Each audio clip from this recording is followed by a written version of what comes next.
The Nats stared down a 2-run deficit late in the game. But the offense broke out, plating 8 runs, 6 with 2 outs, leaving nothing but smiles for the home team. Today a matinee, and Max Scherzer eyes a series win.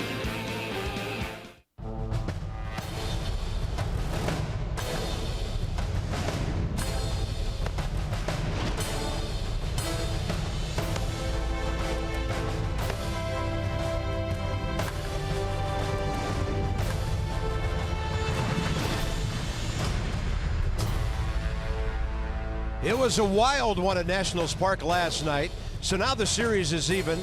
Nationals looking to win it behind Max Scherzer today, and it's kind of an intriguing matchup because this guy has been known to strike out a few, and the Milwaukee Brewers have been known to strike out a few times here and there.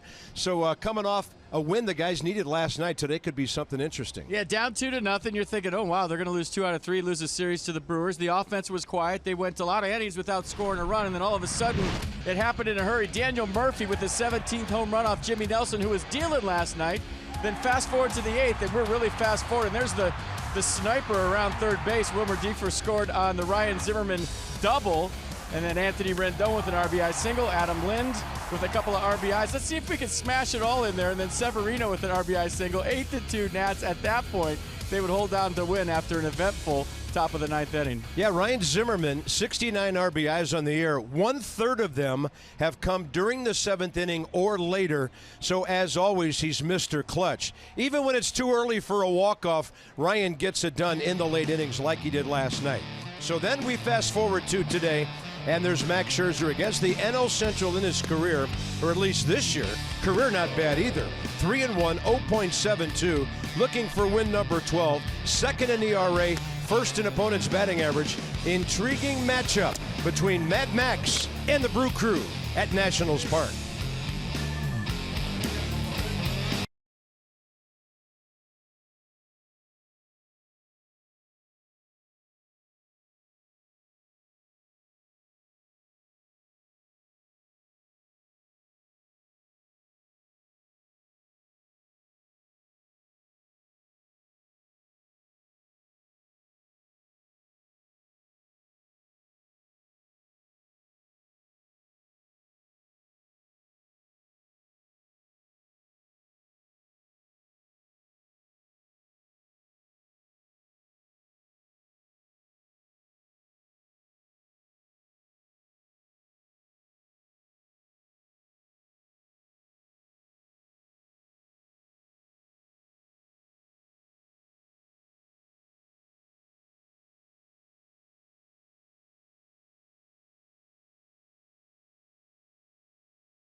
In fact, we're going to go a minute early here at 12:04, and the fastball a little bit outside.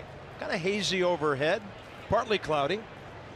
84, humidity up a bit in the mid-60s. It's Eric Sogard leading off for Milwaukee, and we'll set the rest of their lineup in a moment as Scherzer gets back even.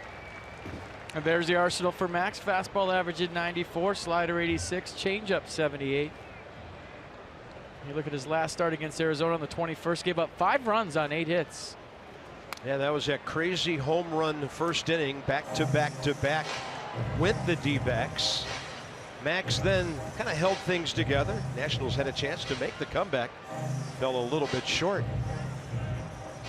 Yeah, only the 5th time in Major League history that ever happened. Back to back to back to start a ball game. 1-2 to Sogard. And the breaking ball in the dirt. Only 4 Brewers have faced Max before. That's how much of a turnover they've had on this ball club. Sogard, Thames, and VR in the lineup. Ryan Braun getting the day off. Brewers are 8th in the league in batting average, 5th in runs. They made it to 500 last night. 1st in homers, and now it's 3-2 to the leadoff man.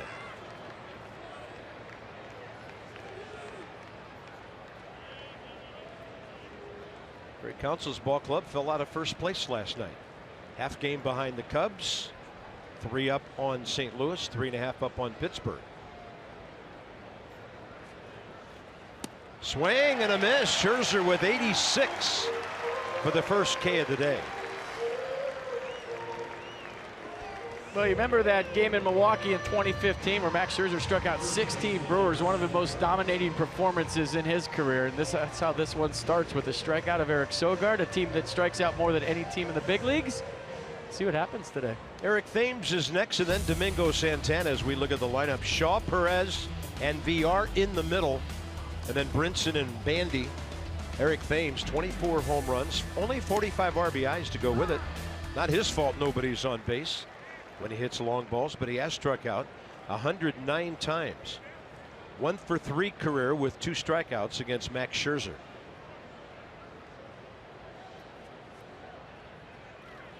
Kind of a tricky day for the hitters. Sun in and out from behind the clouds. Tricky day for that pigeon behind home plate. Really trusted Max Scherzer's command here early in the game. It's right behind home plate umpire Mike Everett. In his 22nd year, the crew chief has the plate today.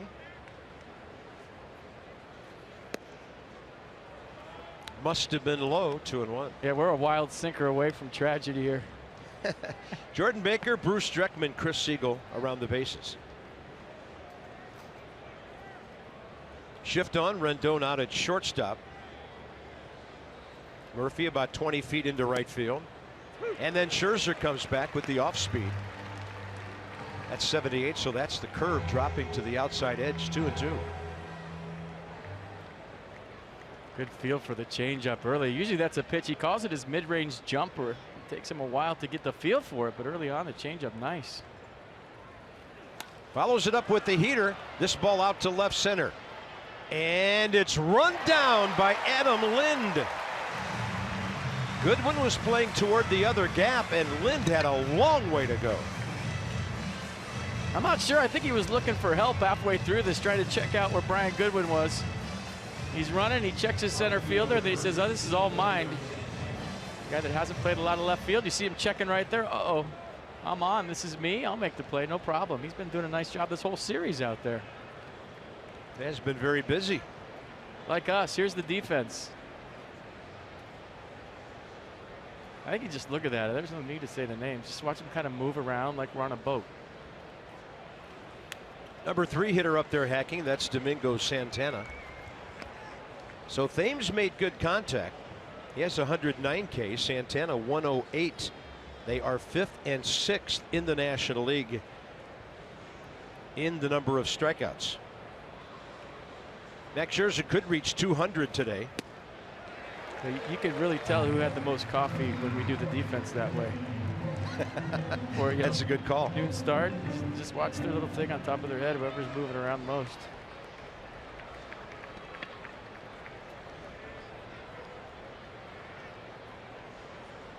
And the 0-2 shows him the fastball up. Santana in the series 3 for 9 with a monstrous home run here 2 nights ago. That's where Max likes the slider for the punch out. Actually, that was first inning last night with the monster home run by this young slugger. And a 1-2 with 2 down.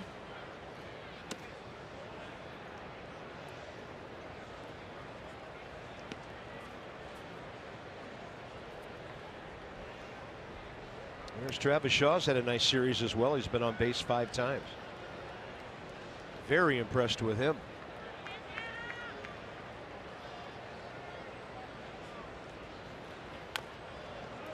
Yeah, I like what Max said after his last start. You know, you're thinking Diamondbacks, they strike out a lot. He's going to have a big game. Didn't go his way. And in his locker after the game, he said, hey, they had a good game plan against me. It's something I can learn from, and I have to be better next time out. Just owned it, and that's what the great ones do. Sure.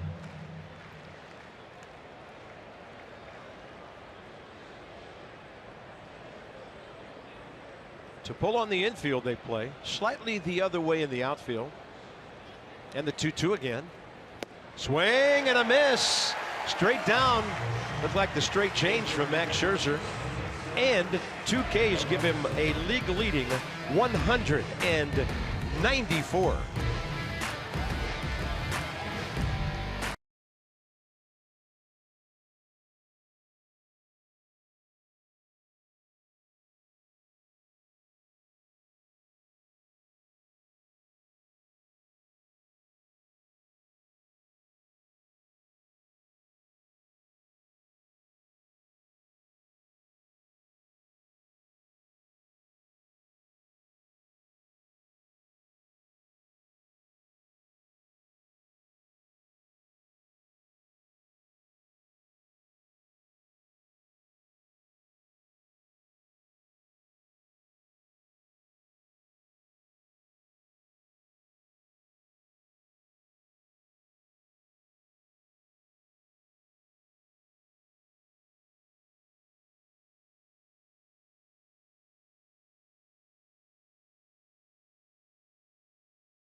Ball on Masson, brought to you by PNC Bank.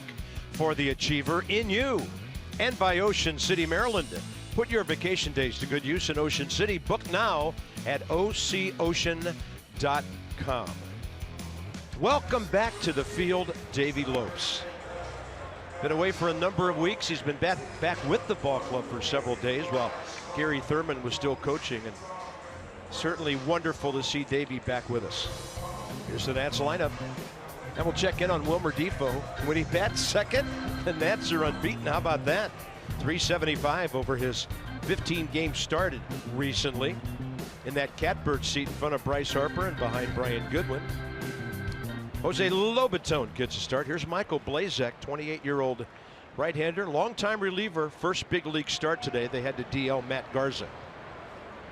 First major league start after 108 games as a reliever. Called up July 18th from AAA, where he was 2-2 with a 3.13. Fastball, slider, curveball change. You just saw his arsenal. Fastball averages 93. Pretty good slider to go with it. And he's not on a pitch count. Brewers said they're going to let him go as long as he can. He's been starting in AAA, so he's stretched out. But his last start was June 28th in AAA. Yeah, he went 7 2/3 against the Omaha Storm Chasers. Ooh, I want to play for them. Isn't that something? So it's 2-1 to Goodwin, who's 1 for 8 in the series. Brian, key double in the middle of that 7-run 8th inning rally last night.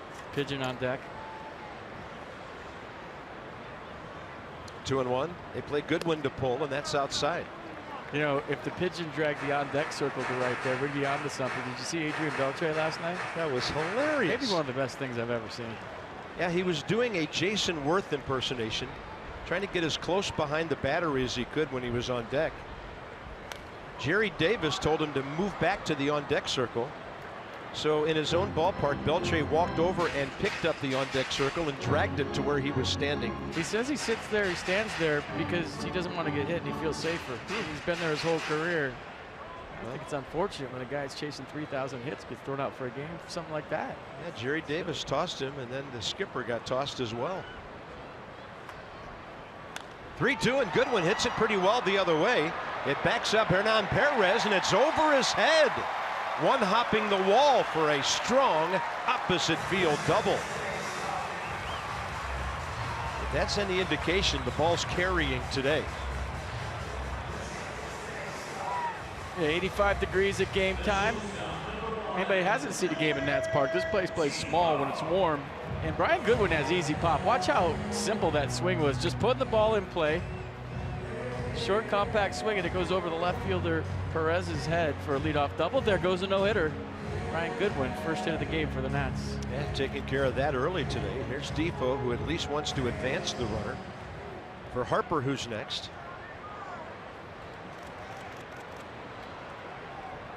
Warmer batting .255, .250 left-handed in the series, 1 for 5 in RBI.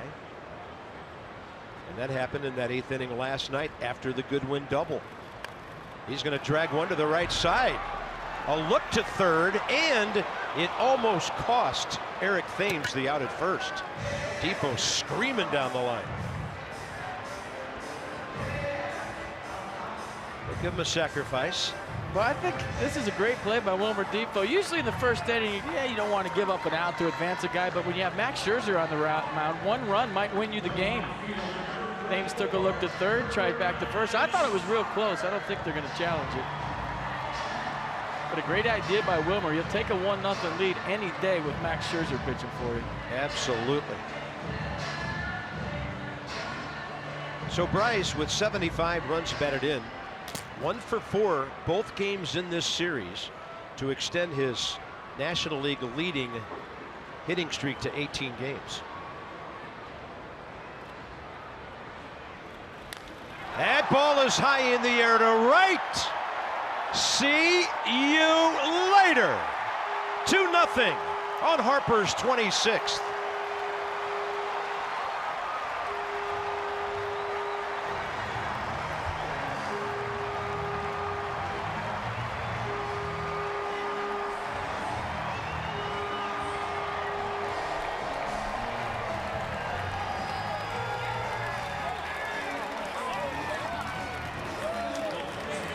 You take a 2-0 lead with Max Scherzer pitching any day of the week. 19-game hitting streak for Bryce Harper. I'll tell you what, he didn't get that, folks. That was off the end. Did you hear the sound? And during the hitting streak, which now features 31 hits, Harper has 8 home runs and 18 batted in. Here's Mr. Clutch from last night, Ryan Zimmerman. I think somebody just asked him, did you get that? And he said, I got it. I got it. So he would know. He's the one that hit it, but it didn't sound like a Bryce Harper home run, but it definitely was. Number 26 on the year. 2-0. Wow. Ties in with Marcelo Zuna for 3rd in the league in RBIs, behind the 89 of Arenado and the 80 of Lamb. And the Nats have hit their 146th of the year, 3rd most in the league. Ryan facing Blazek for the first time. Swing and a miss on a pitch well outside. And that's the 2nd out. All right, show me the tater again. Number 26 for Bryce. I think he's just thinking smooth one out there for a sac fly. He's looking for something up. And watching the replay, maybe he did get it. Just didn't sound loud like it usually does. Just sneaks out of here. They all count the same. Give me the hair flip. Yeah, I'll give him about a 7 on the hair flip. 147 career home runs. So Harper drawing a bead on 150 here soon. Here's Murphy, who's hit 17, and that blast last night in the 7th inning got the Nats on the board for the first time after a long 17-inning scoreless streak. And they come out the next frame and drop 7 on the Brew Crew. 2 innings with this offense seems like a long scoreless streak. Off speed, 0-2. Here's the defense. Oh, there's the graphic. Perez, Brinson, Santana, the outfield. Sogard, Shaw, VR, Thames, Jeff Bandy behind the plate. Most errors in the National League, 77 by Milwaukee. Only Oakland and the White Sox have made more. So Murphy in the series, 3 for 7 with that solo last night and a base on balls. 0 for 2 career against Michael Blazek.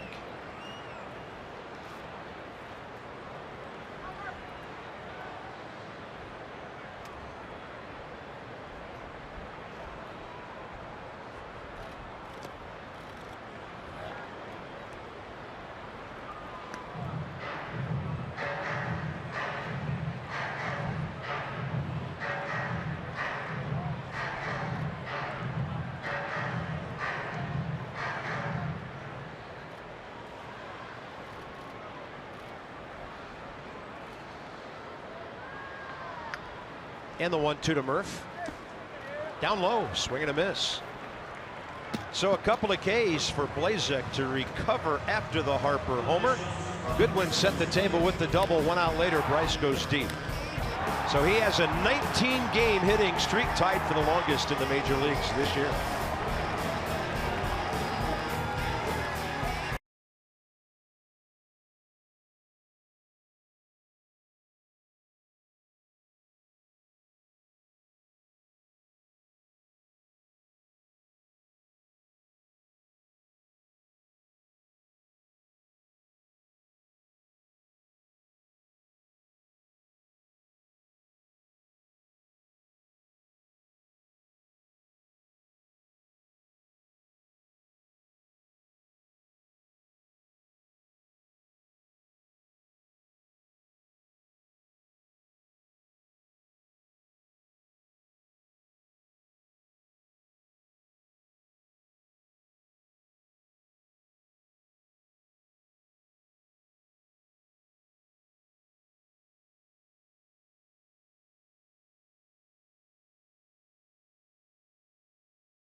Owned his poor start his last time out, saying Diamondbacks hitters just had a great plan against him.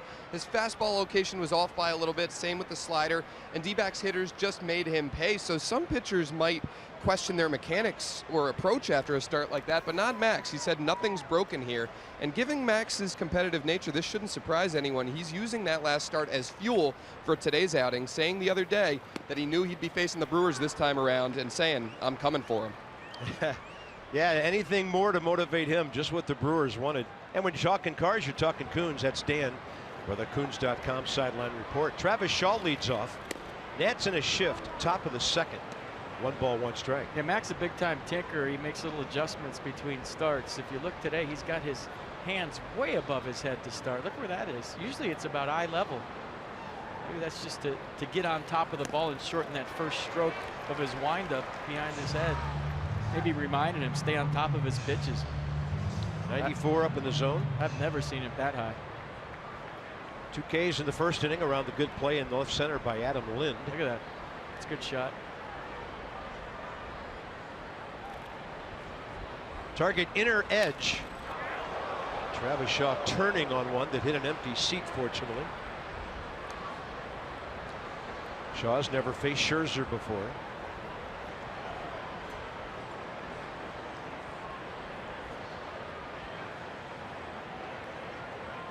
Quite a pickup from Boston, this young man. Part of that deal, Tyler Thornburg going to Boston, has not thrown a pitch for them this year. So he always does the pre-pitch thing where he kind of gets his jersey in place, where he goes over his head right here. That's kind of to get the armpits where he needs them and be comfortable. But look where his hands are starting. And I'm guessing that's so he can get on top and be downhill.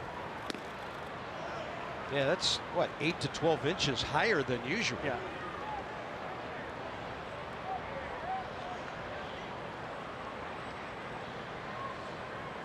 One of the best, and he's always trying to get better. Second 3-2 count of the day. And he's going to miss way outside with the off speed. Milwaukee, first base runner, as Shaw walks for the third time in the series.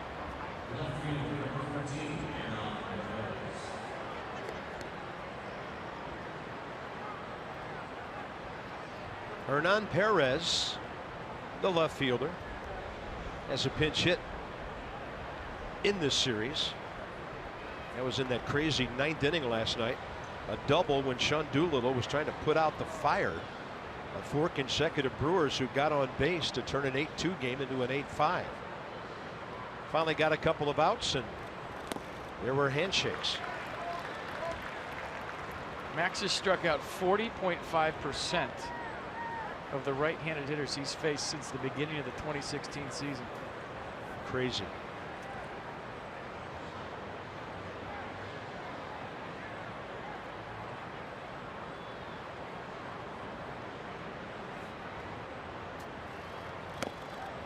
Oh, and 2.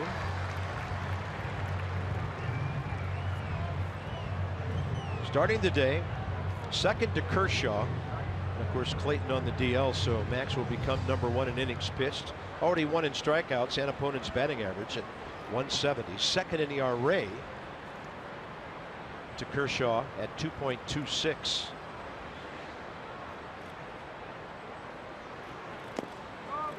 Backhand pick by Jose Lobaton. Real nice stop. Nasty slider. It's the only chance he had was the backhand. Can't block that.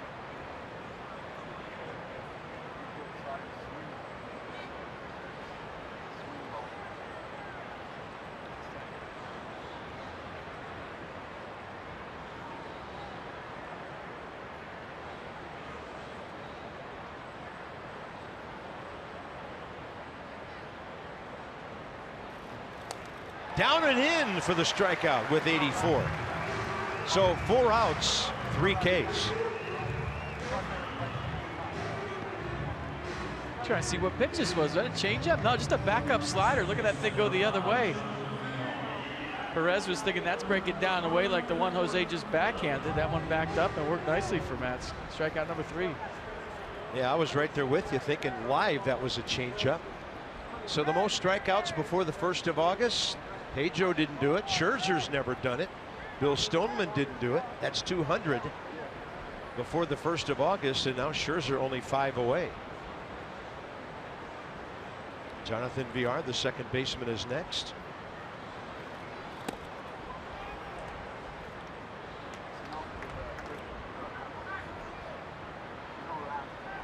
One for 5 with a stolen base. He led off last night, had a double in 5 trips, and stole third. One of 3 steals of third base Milwaukee pulled off last night. Tough guy to double up unless he hits one right at somebody with pace on it. And the big swing evens the count, 1-1.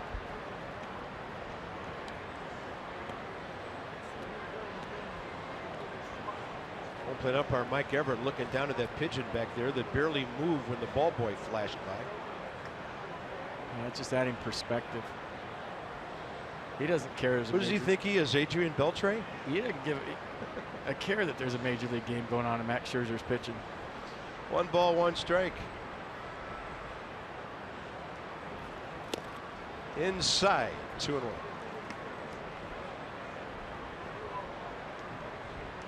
Career against Milwaukee, Max Scherzer 1-2 with a 265. 7th start.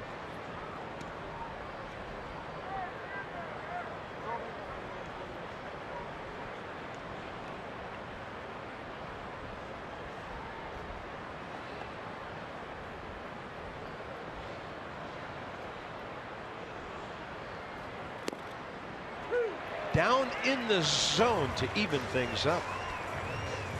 Nissan on the pitch cast. Not too many catchers better at framing the low fastball than Jose Lobaton. Watch him catch the top of the baseball, just roll his wrist up to present that pitch a little bit better than it initially appeared.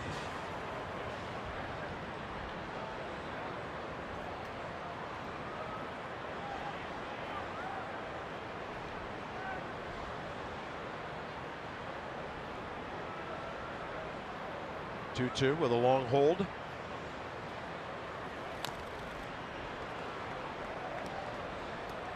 So fastball, changeup, the two main pitches for Max so far. When he locks in that slider, look out. And it usually takes him a minute to get the feel for that. But if he gets all three going, that's when he has his historic days.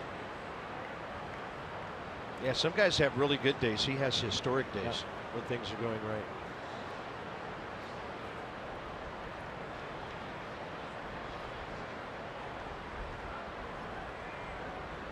Two, 1-on-1 out. Swing and a miss on 86. And that's 4 Ks already, every one of them swinging. Opponents hitting 114 against the Max Scherzer changeup this season. And look at how he turns it over. The arm speed, same release point, late movement, some deceleration for the 4th strikeout of the day for Max. 114 against that pitch. Good luck.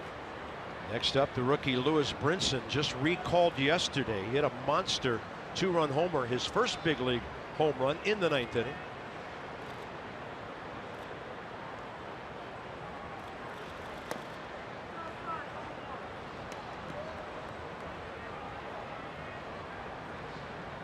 I saw Max about 2 hours before game time. He was coming up from the cage downstairs where he'd done some swinging, and he had already worked up a really good sweat long before 12:05 on this one.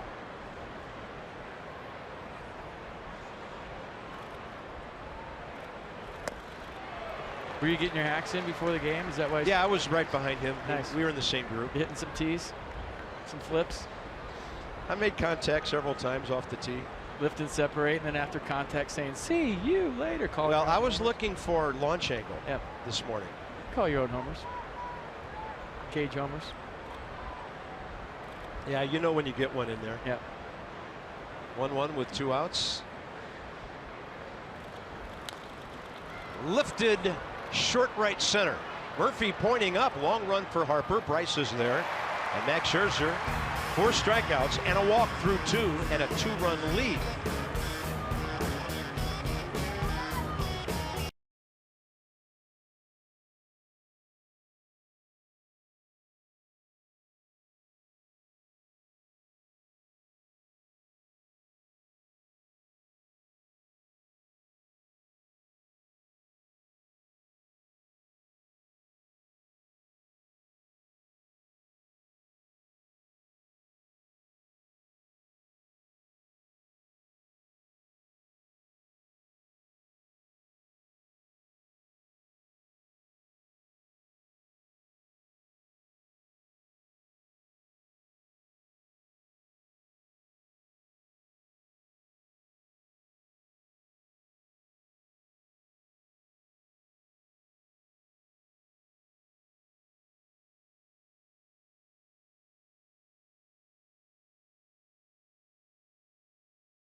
Bottom of the first, Rendon, Lind, and Lobaton, 6, 7, and 8 coming.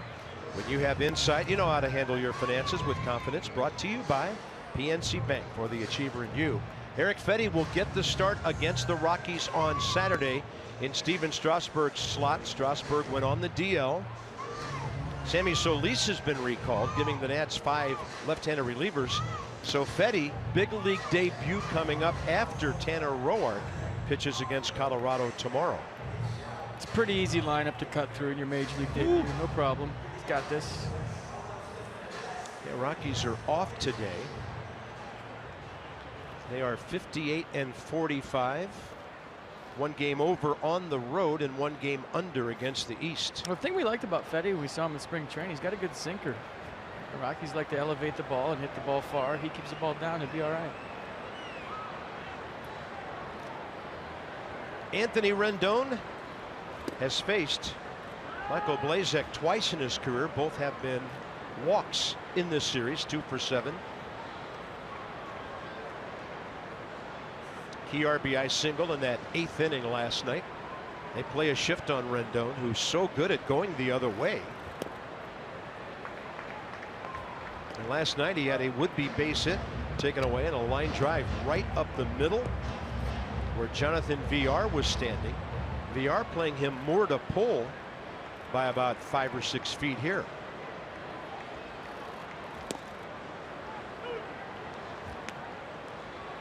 So as the count goes to 2 strikes, the infielders will all stay in their same spots here. Now VR is going to walk a little bit over to get right behind that second base bag.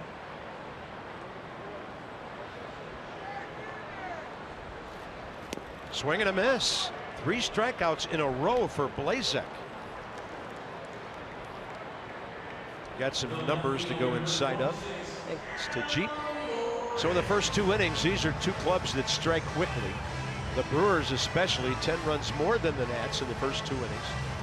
Milwaukee's problem this year has been 35 times they haven't held on to leads, and that was what happened here last night. And the Nats lead the league in scoring runs from the 7th inning on, so those 2 add up to 12.5 games up in the National League East.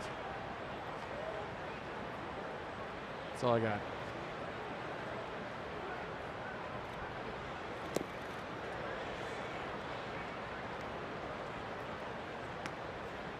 Adam Lind, when he starts this year, .315. 5 home runs, 23 RBIs. 8 and 34 overall. Obviously, they're shifting on him, and that almost got him. He's part of the 8th inning party last night. Double down the left field line. 2 hits. I'm telling you, the more he runs down balls and left and makes plays, he's giving Dusty Baker confidence to get him in the lineup because they're looking for ways to get that thunder in the Nats lineup. 2-1. Adam thought it was outside. Maybe down. Maybe both. Or maybe it's in the box. And if it's in the box, it's a strike. Mercedes-Benz on the pitch cast. It likes the low strike, as we've known for a couple of years. 2-2. And Lynn strikes out on a pitch low. So Harper homers, and then the next 4 guys all strike out swinging against Michael Blazek. He has 4 Ks, just like Scherzer. And he has a good changeup going too.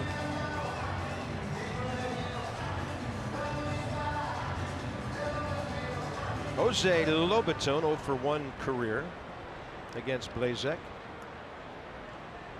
Day game after a night game.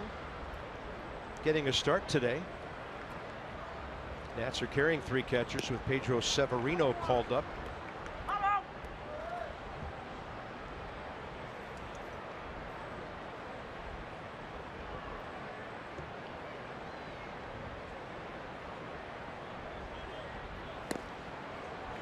Yeah, real good feel for the changeup. And when you look at his numbers, he only throws it 5% of the time, but he's thrown it way more here today. And we see this a lot with the Nats. Everybody knows they're fastball hunters. They like to hit the heater about mid-90s and above. And teams that throw them a lot of off-speed sometimes have success. So Zach Davies in the first game of this series, he was throwing 88, 90 with a really good change, and the Nats couldn't figure him out. And really only one guy figured out Jimmy Nelson last night. That was Murphy with the homer. He walked a batter to lead off the 8th. Out he went, and out went the Brewers. So they've had good starting pitching in this series. Gio was outstanding last night for the home team. Nats rallied late to get him off the hook. So he's had 7 no decisions at home this year, but the one last night, everybody was okay with it. Lobaton to center. Lewis Brinson. Scherzer will lead off next inning, but first he goes back to work, leading 2-0 after 2.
Brought to you by T-Mobile. Dansby Swanson's been struggling, and the Braves have sent the guy they obtained from Arizona, former #1 pick, down to Gwinnett to sort some things out.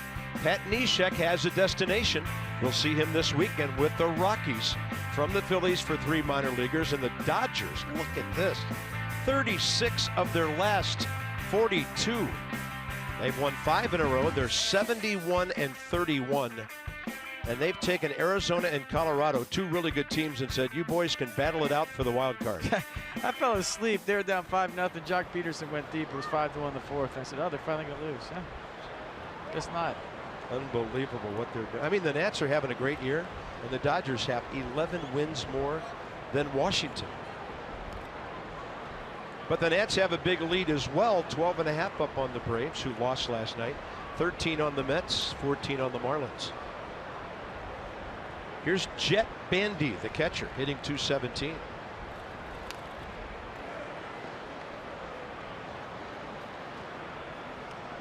Got him in a trade with the Angels. We just saw Martin Maldonado out there last week. He was involved in that deal last December that brought Bandy in his 3rd big league year to Milwaukee. .237 career hitter. Drafted by the Angels a couple of times. Went to Arizona, then they got him in 2011. Arizona, the University of, actually. And the 0-2. 8-9-1 here in the top of the 3rd for the Brewers. Jet Bandy's a baseball movie name. It's interesting you say that. Really? I didn't think it was very interesting. Up the middle. Ball looked like it ricocheted a bit off the mound. I'll tell you about his name the next time he bats. Oh, he's such a tease. All right, well, the pitcher's coming up, so let's do it now. His dad, John, a former bartender, was on the movie set Cocktail and evidently taught Tom Cruise how to do his signature bottle flip. No way. So how about that? That's cool. So, you know, you kind of had it figured out. I did. His name's a hybrid of his dad, John, and his grandfather, Chester, who was known as Chet. I like it. Jet Bandy. Here's Michael Blazek. And as far as his name, he struck out Zimmerman, Murphy, Rendon, and Lind consecutively, all swinging in the first and second innings. You always wonder if he about a guy who's been in the bullpen a lot, although you did mention he made 10 starts in the minors this year. But how does a guy with a reliever's mentality pace himself to be a starter and figure out how am I gonna pitch 6 or 7 innings today? Easy. He's going up against Max Scherzer, so he's locked in. I mean, he's going to give his best effort and go as long as he can, or as hard as he can, as long as he can. 1 and 2. I've seen so many pitchers that, you know, maybe aren't household names, but when they face Max, are on top of their game because they know they have to be. Concentration level up. They know they can't afford to make too many mistakes.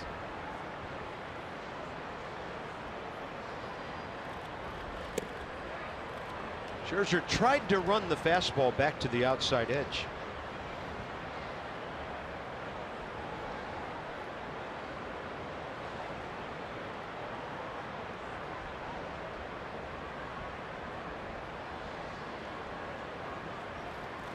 Swing and a miss. First time around the order.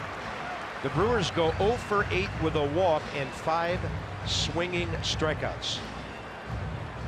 Yeah, Austin Beebens Dirks comes to mind. Remember that game with the Rangers? Yeah. Fits real well against Max. Washington area Toyota dealers help children and their families by making a donation of $37 to the Children's Inn at NIH for every strikeout by a Nats pitcher this season.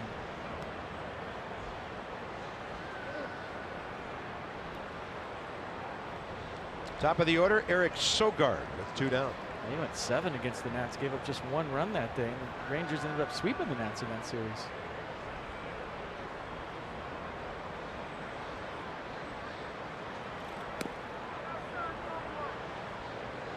Unbelievable explosion by the Marlins against them last night in Arlington.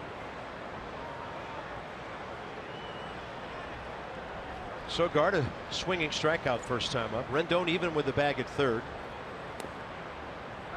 Up in the zone a bit, but he got the outside edge. Sogard has great numbers. Came in hitting .313 on base percentage, .420 through 46 games this year. Coming back from a lot of injuries. Time in the minors this year before they got him up to the big leagues. Didn't play in the big leagues at all last year. Had a neck strain out of spring training. Then he had left knee surgery in early May. Trying to make a comeback after some time with the A's for 6 years.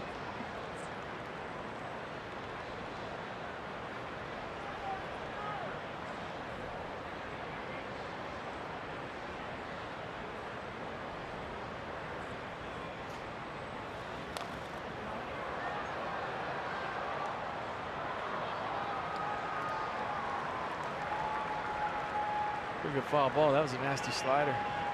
Lived to fight another pitch. This is Max Scherzer's 295th major league game, his 286th start. They're looking for win number 137. Lobaton sitting on that outside edge.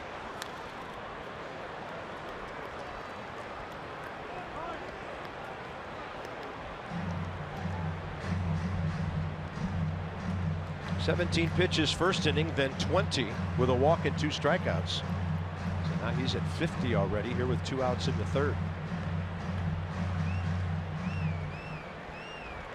For the folks in the seats, some welcome cloud cover right now in a hot afternoon. Pigeon in the 5-hole. They have to reseed again back there. Fastball away, 2-2. We've seen pigeons so many times in this ballpark. I mean, there's on Twitter a handle that's the rally pigeon. Yeah.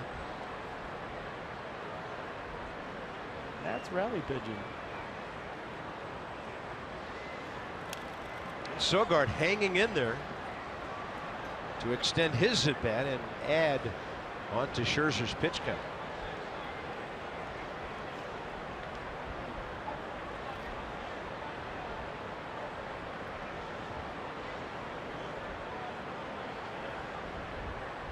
Good fight going on here.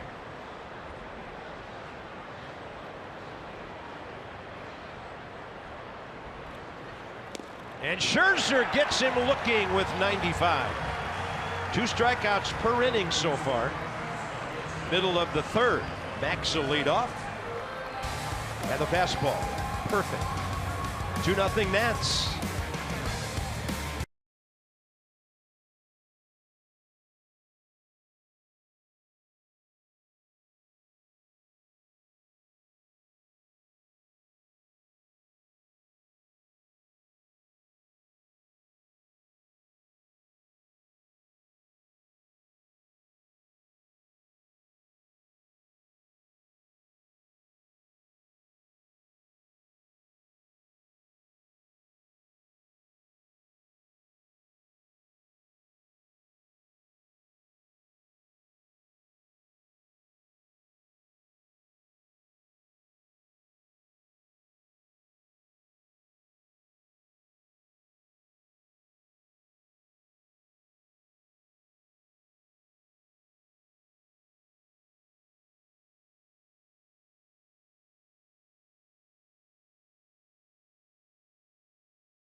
At the Yard, Rockies in town. Good ball club. Nolan Arenado, Charlie Blackmon. Ian Desmond comes back. So Friday, Saturday, Sunday, there's the start times. Go to nationals.com for more information. Looking forward to the Arenado-Rendon matchup. 2 of the best third basemen in all of baseball going at it here over the weekend. 2 of the best teams in all of baseball. Yeah. Bit of an offensive week here at the Yard with the Brewers and then the Rockies coming in against the good Washington squad. And here's Scherzer. Max has 7 hits on the year, 2 RBIs, 185 career batter. 82 tomorrow, 70 on Saturday, 73 on Sunday. So where else would you rather be? On the inside edge for a strike, 1-1. First 2 innings, Blazek 30 pitches, 21 strikes. Goodwin and Harper got him in the first inning, but he has retired 5 in a row since Bryce's 2-run home run. Off speed, way inside.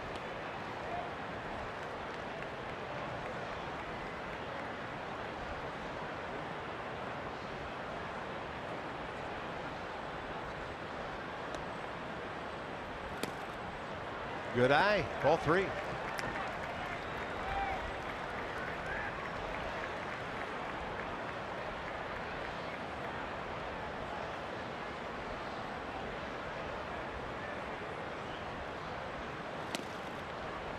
Count full.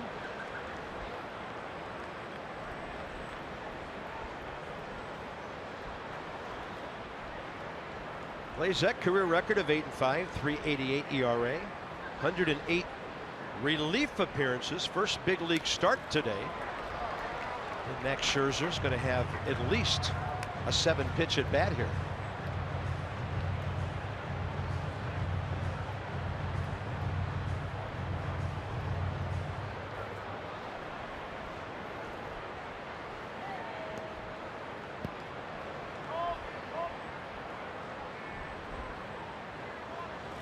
He's going to draw a leadoff walk, and down to first he goes. Good at bat. So the Nats first time around go 2 for 8 with a walk. Today's game on Masson brought to you by FH Fur. Absolutely the best. Brian Goodwin got this started with a long opposite field double that short hopped the left field wall about 345 feet from home plate. 1 out later, after he was sacrificed to third by Wilmer Defoe, Bryce Harper hit one out of the yard, and the Nats took a 2-0 lead.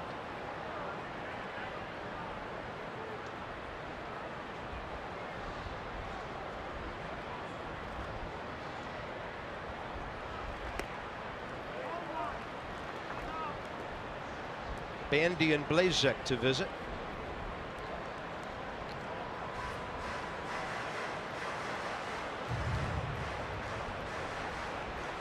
I can't believe how easy Brian Goodwin swung his first time up. It just touched that ball all the way to the wall in left field. You know, we had that side swing angle on the replay. If you saw that and didn't know where the ball ended up, you would have thought it was a simple base hit to left. Right. And it got up in the air. It stayed and kept going.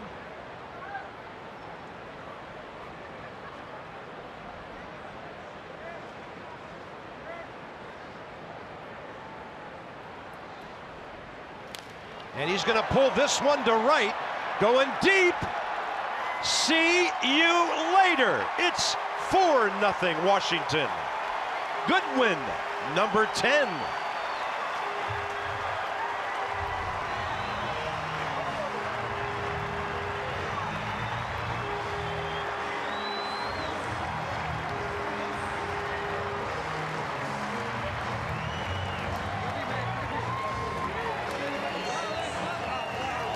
I can't believe how easy Brian Goodwin swung on his home run his second time up. Well, you talk about this all the time. You go the other way once, where are they going to throw you? Yeah. They're going to try to get you inside. I mean, that was a smooth swing from Brian Goodwin to put the Nats up 4-0. Brian was 0 for 10 before his double last night. Now he's gone extra base hit, 3 at bats in a row. And I don't know if I'm just hearing things wrong today, but he didn't sound like he got it either. It didn't have that loud, crisp sound usually here on a home run. It's a lot like Bryce Harper's, and I think it was in the same spot. Did that guy catch 2 home runs today? It was close. Right at the outfield end of the bullpen, as opposed to the foul line end of the bullpen. Look at the money seats today. All kinds of taters flying at him. And Defoe will go deep. See you later. Off the facing of the upper deck. 5-0. And that's his 3rd. Look at Brian Goodwin.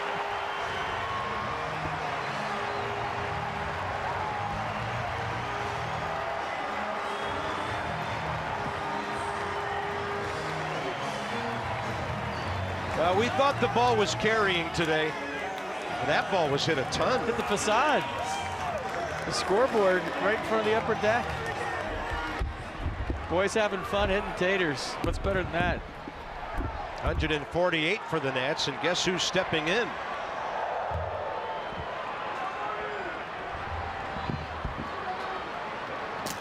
Nats go back-to-back for the 9th time this year. Harper and Zimmerman most recently, July 18th at Cincinnati. In fact, that was in the first inning. And this is amazing because Bryce hit one today. He's hit 26 home runs. 11 of them have been in the first inning this year. You might as well walk him to start the game.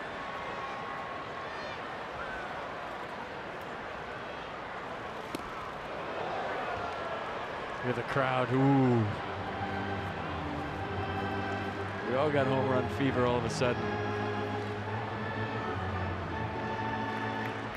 There's 10 strikeouts in the game and 3 homers. If that ain't baseball today, what is? And 2 walks.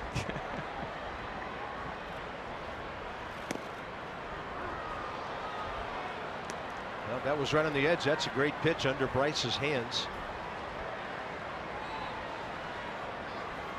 Harper is not to be ignored. He has 117 hits this year. That's in the top 7 in the league, and not a whole lot of power guys do that in terms of gathering hits. He's triple crowning. Jet Bandy wanted that pitch up, and that's where he got it from Blazek.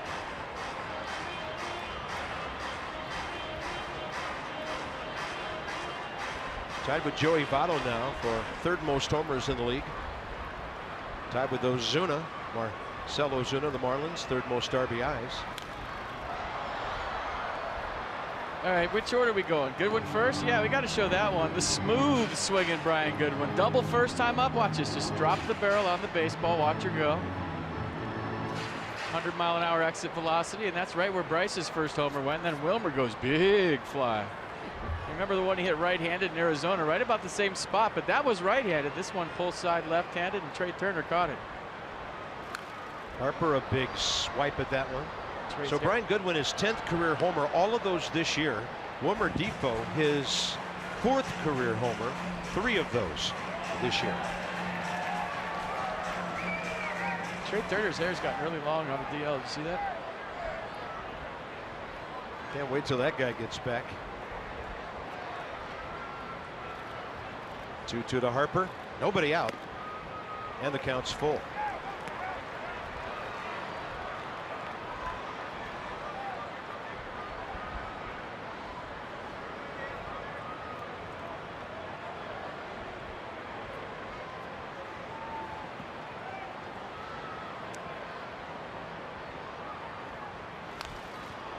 Bryce saying his walk-up music got him way too amped up last night. You know, he lives for those situations. He was fired up, and we mentioned the emotion of that at-bat is what got him. And he's going to do that 1 or 2 times a year. It's just Bryce Harper. You'd rather have a guy playing like that. Dusty Baker said as much last night. I'd rather have a guy with emotion and passion than a guy that's flatlining. Yeah. He was unhappy about a pitch in a previous at-bat. Then he was unhappy about strike 1 in that at-bat. But he's kept himself under control pretty well the last couple of years. This one deep left center. See you back to back to back. And it's 6-0.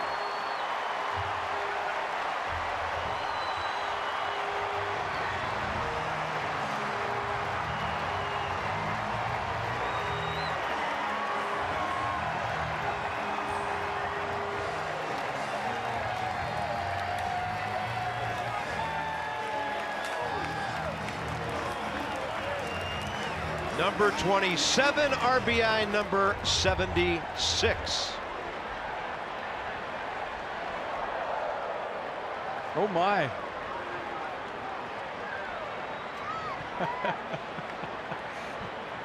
He's not only triple crowning, he's MVP-ing, however you say that. Pitcher Derek Johnson to the mound. First time the Nats go 3 in a row this year. Bryce Harper 2 for 2, home runs number 26 and 27. That's not a bad pitch by Blazek. That's down and away, and Bryce Harper just goes down, drives it out to the left center field like a right-handed pull hitter. And who's better than Bryce Harper right now? Tell me.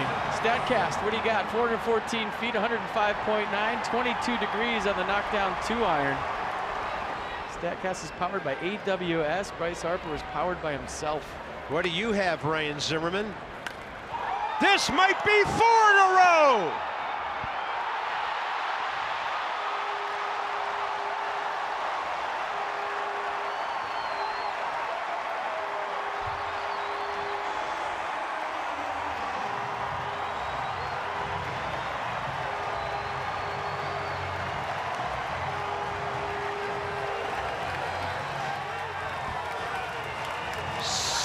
Nothing.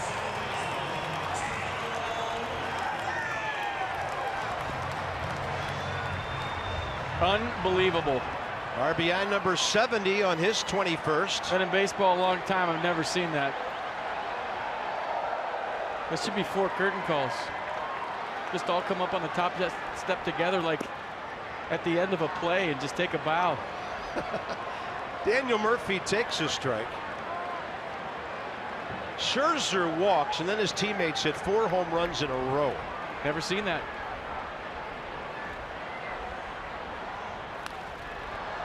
The thing is, the reason you never seen it is the third guy's getting knocked down.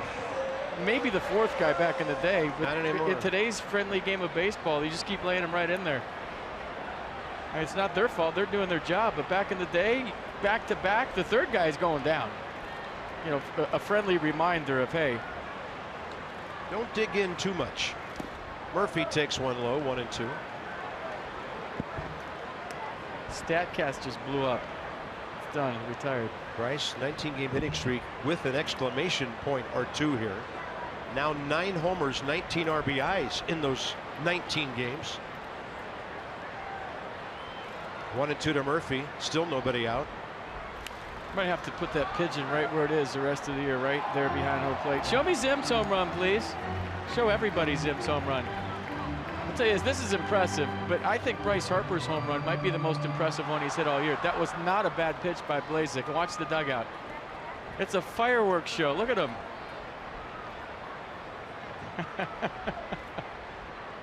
Teammates dig the long ball. Pressure's on Murph. 1-2. Murphy a foul to stay alive. Oh. Pigeon almost wore it. So the Nats have hit 5 today. They're at 150 now. Only 3 behind the league leading Brewers. Well, that might happen this inning.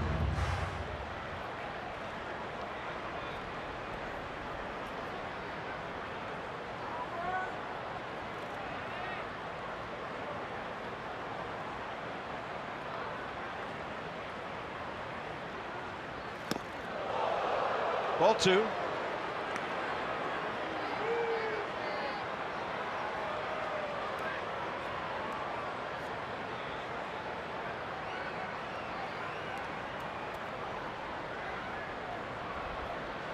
Willie Peralta.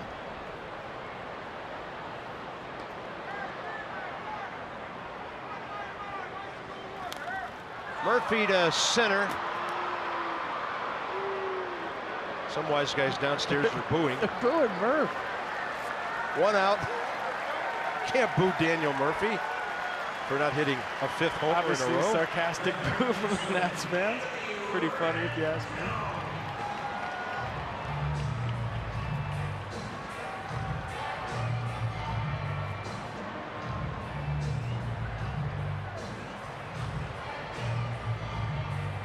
I mean, whenever Max pitches, you think we have a chance to see history, right? We feel like we're watching a future Hall of Famer. I didn't think history would be on this side of my scorecard today, though, but that's something I've never seen before. Back to back to back to back, 4 home runs in a row in a major league game. I mean, that's hard to do in Little League. That's hard to do in softball. It just happened at the highest level, and that's how good this team is, the offense.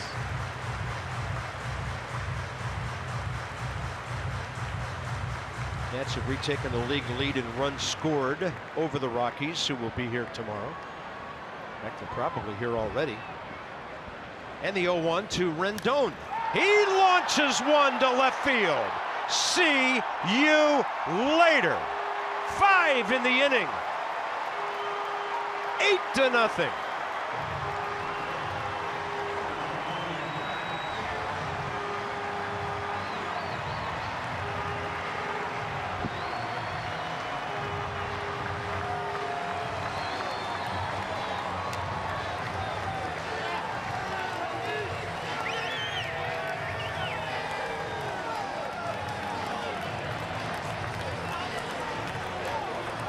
I mean, this is unreal. This isn't slow pitch softball at a local park here in DC. This is the major leagues, folks. The 5th home run this inning. I mean, not a bad pitch either. Rendon just going down and getting it. His 21st of the season. And I've never seen a line move like this in my life. 429 feet, 102.4 miles an hour, and another far tater for the slugging Nats. My goodness. Unbelievable. Well, Craig Counsell has to go get Michael Blazek. Back with more from a very excited ballpark in a moment.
Side to have an early home run derby. Unreal. The Nats have hit 6 today, 5 here in the 3rd inning.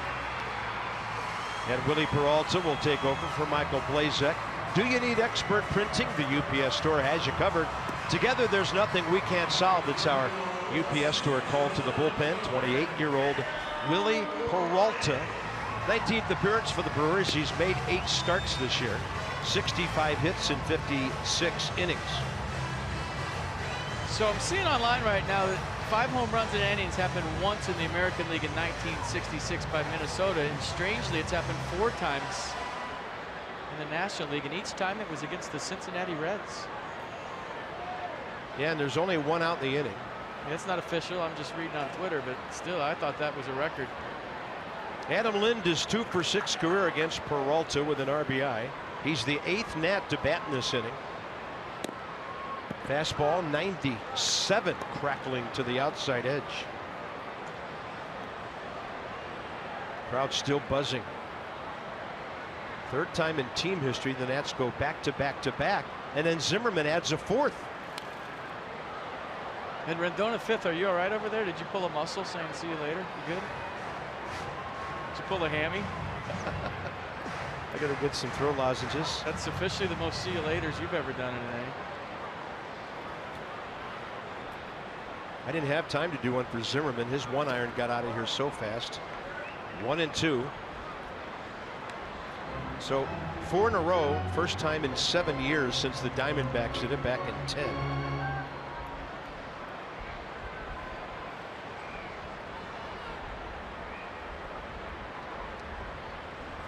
Adam Lind will take one up and away. 2 balls, 2 strikes.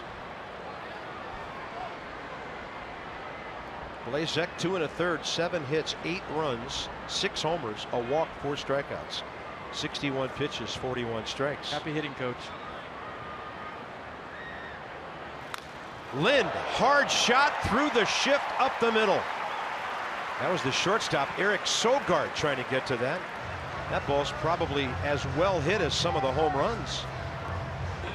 So Jose Lobaton will be the 9th Nat to bat. The guys batted around in the 8th inning last night. Beautiful swing. I'll tell you what, 12 o'clock start. This game's on a lot of clubhouses around the big leagues, and there's major league players watching this going nuts too. They can't believe what they're seeing.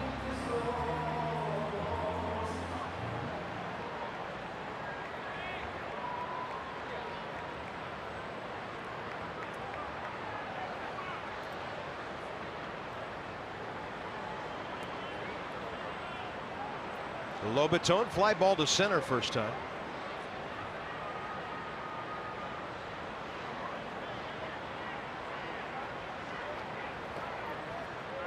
Lind is running, and Adam Lind is safe. It's his first of the year.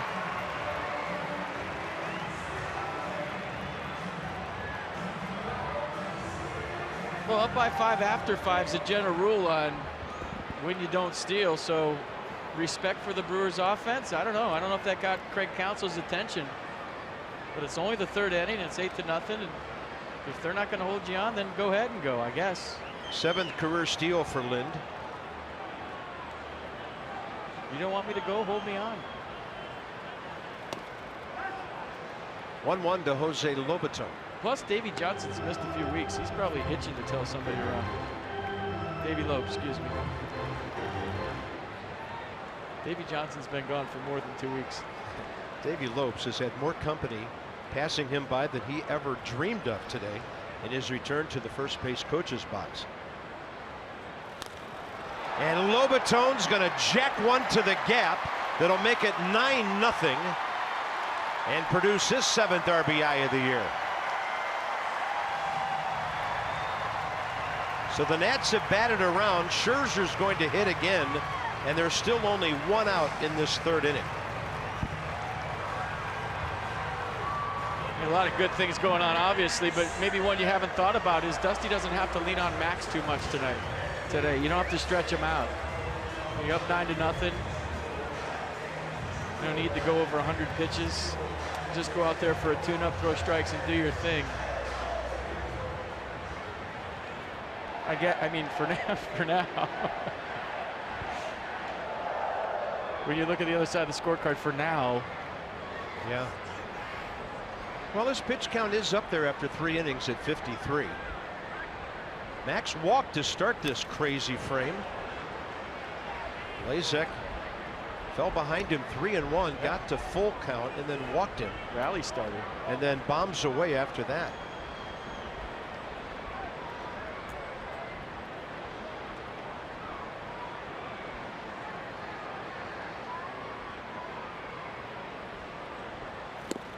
So last night a 7-run 8th. Today a 7-run so far 3rd.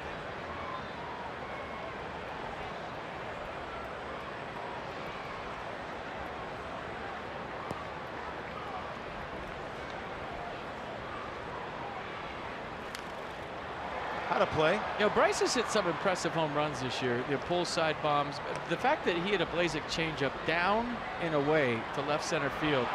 I mean, this is what MVPs do. Watch this pitch. This is not a bad pitch for home run number 27. You look at Bandy. He's going to pick that out of the dirt. Bryce let it get deep, backed it up, and hit it out to left center field. You start hitting changeups down and away for homers the other way. Where's the hole in your swing? Where am I going to get you out?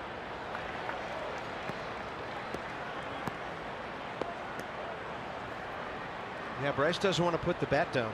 He could hit again in this inning. You never know.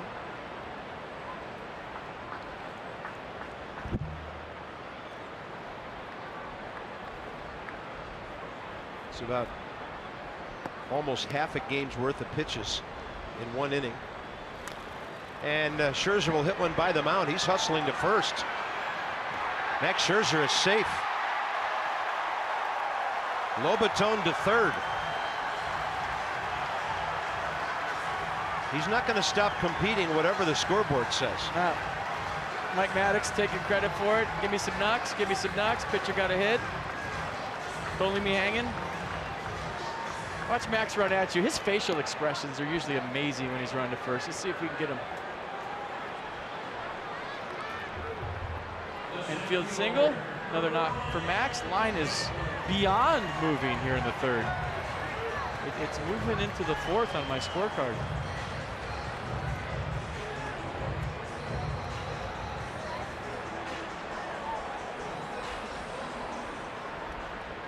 Goodwin a double and a homer. Travis Shaw in the baseline at 3rd, about 25 feet off the bag. Eric Thames plays behind Scherzer. So Bryce has a chance for an historical day. And Brian Goodwin, with his speed,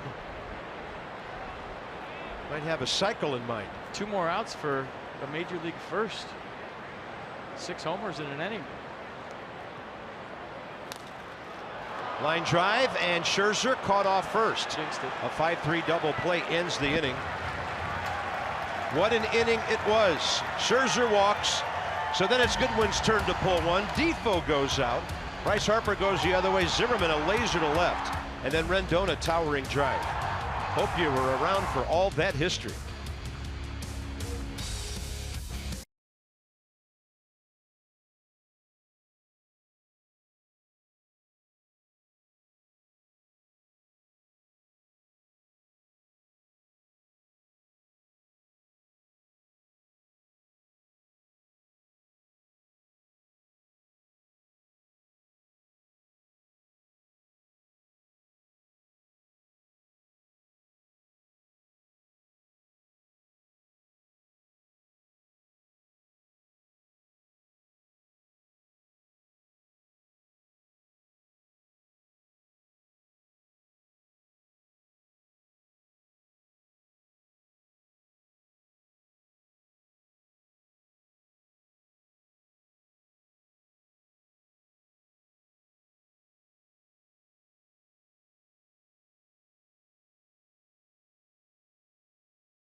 Brought to you by the all-wheel drive RAV4.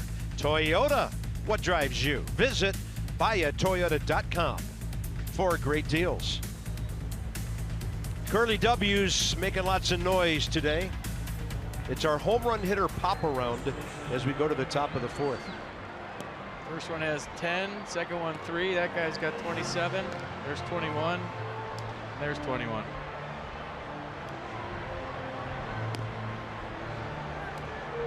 Max Scherzer, meanwhile, after batting twice in 1 inning, goes back out to do his primary job, and that's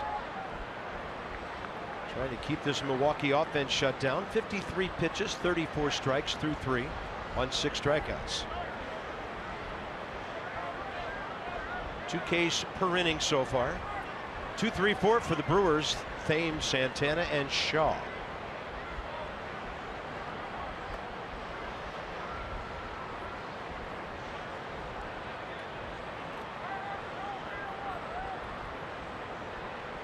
Thames retired on a good running catch by Adam Lind out in the left center gap. First time up.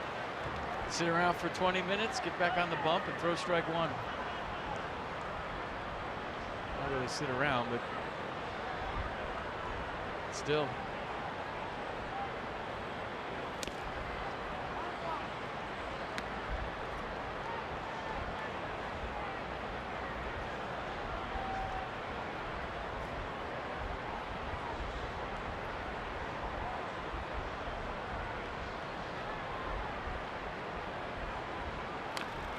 And that ball sliding in on him. 1 ball, 2 strikes on the foul.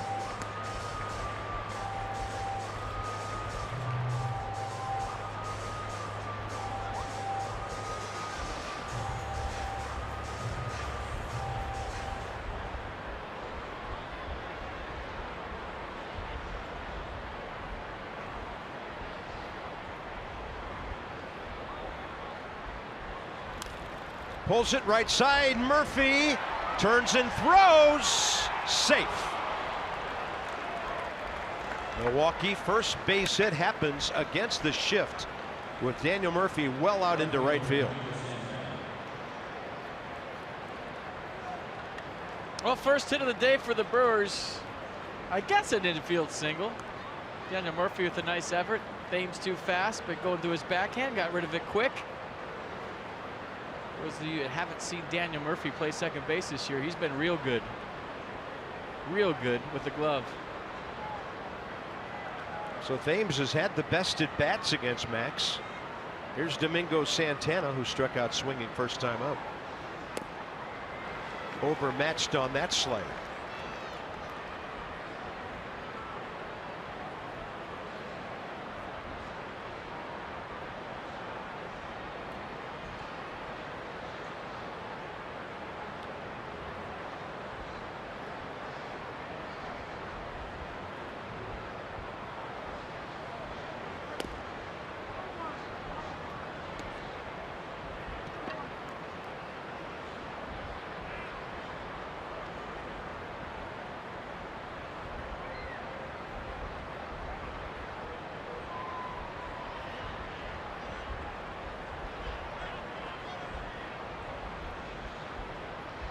Lobatone sitting outer half.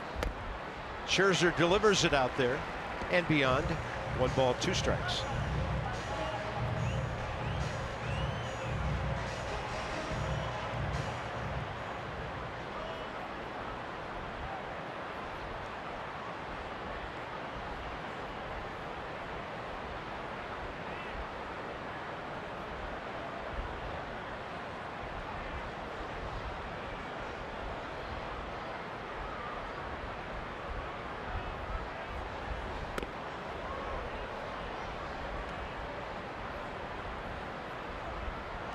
By design, you saw Jose setting up and in.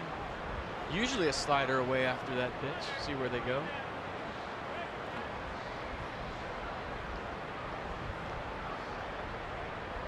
Shook off the slider, going fastball.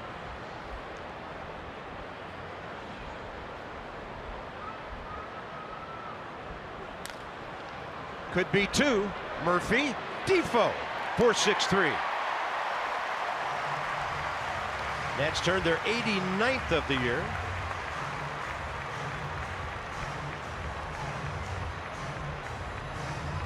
tailor-made double play. The only question was Daniel Murphy going to take it himself or give it to Wilmer? And he underhand shovels a perfect feed. Defoe across the base and an easy 4-6-3 double play. Nicely done. That'll bring in Travis Shaw with the bases empty.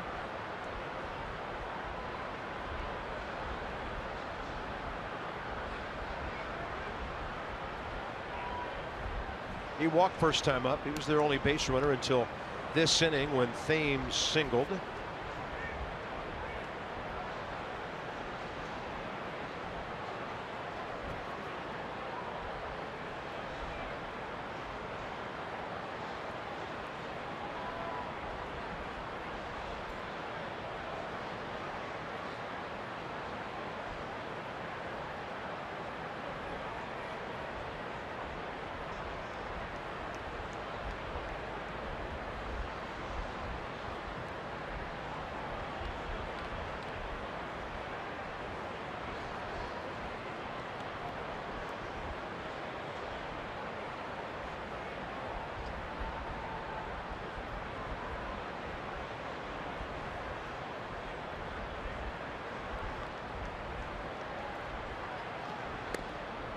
Ball 2. I'm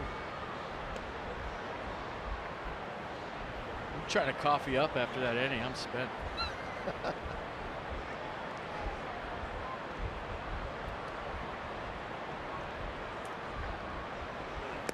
Keep an even keel over on this side. You do whatever you need to do. No, I'm done. Drinking coffee. Day game after night game. Been around baseball a long time. Haven't seen 4 home runs in a row, and I've never seen 5 in an inning. That's great. I mean, you can't downplay that. High drive, right field near the pole. And that's way out of here. Upper deck. And Travis Shaw continues to impress us. Second homer of the series. His 4th RBI, and he's been on base 7 times in 3 games. I mean, the Rockies are coming in to town tomorrow, and this place is playing like Coors Field today. I mean, the ball is absolutely jumping in Nats Park. And that's one of the furthest ones I've seen the upper deck here in right field. That's up in the Bryce Harper red seats. Yeah. Watch where this one lands. Where we're sitting, it's only a matter of this is fair or foul. A back leg, high fly ball, and it went, I don't know how many rows back in the upper deck. Show me where it lands.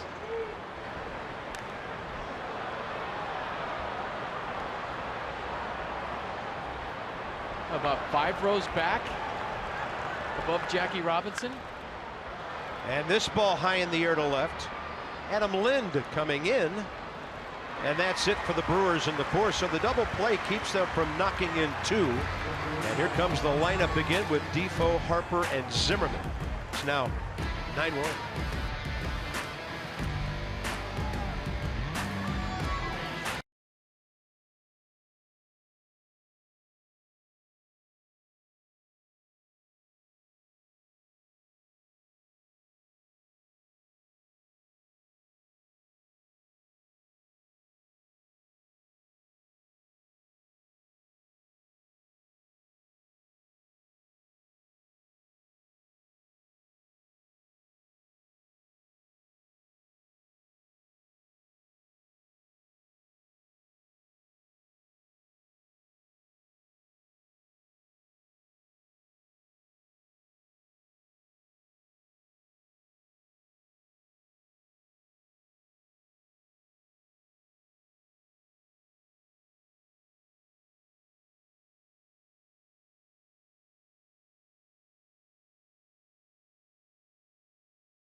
% or more on car insurance. Visit Geico.com.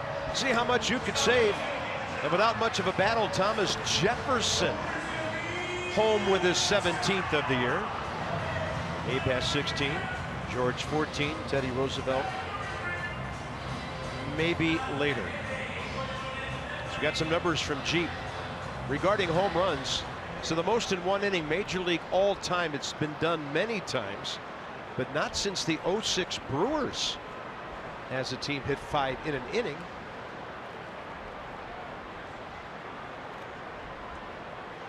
There's Wilmer Difo, who went deep last time up, and Wilmer continues his outstanding hitting. He's now over 380 in his last 16 starts.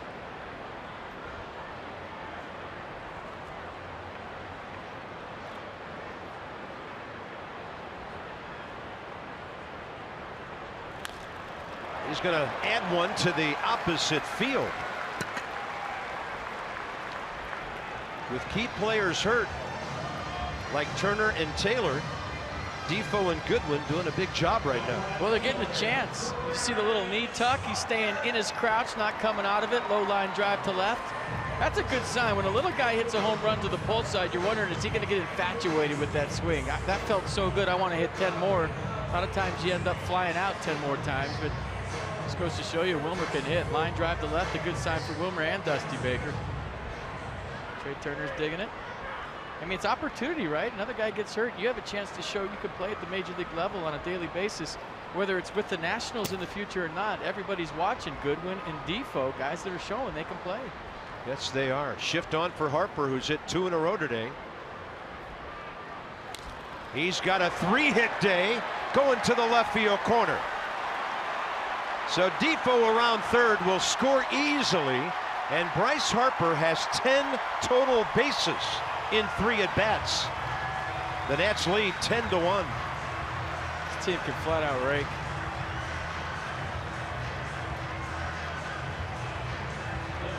'26 double the year for Bryce, and when you're going this way, this is where the 300 hitters live. Nice and easy, head still, not a lot of movement in the swing. Watch him barely picking up the leg. That one he hit in Arizona the other day, just picked up his heel like Daniel Murphy. So a modified swing, take the double. A lousy double for Bryce Harper after 2 home runs.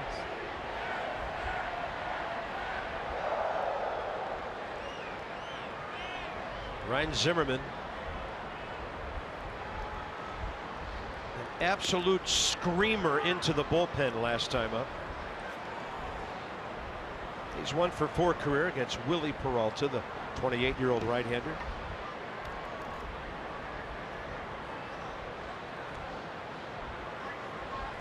Peralta's given up hits to 5 of the 6 batters he's faced.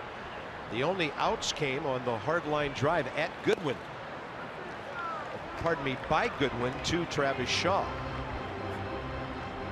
So it's 10-12-0 Nats, 1-2-0 Brewers.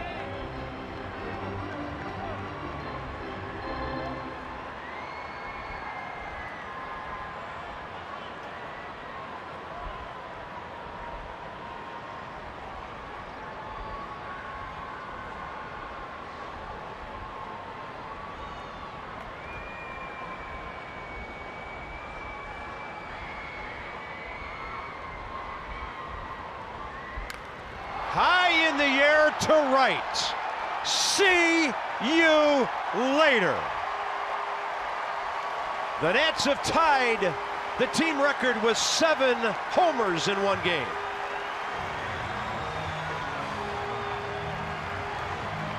And for Ryan Zimmerman, number 237, tying Frank Howard's all-time DC record.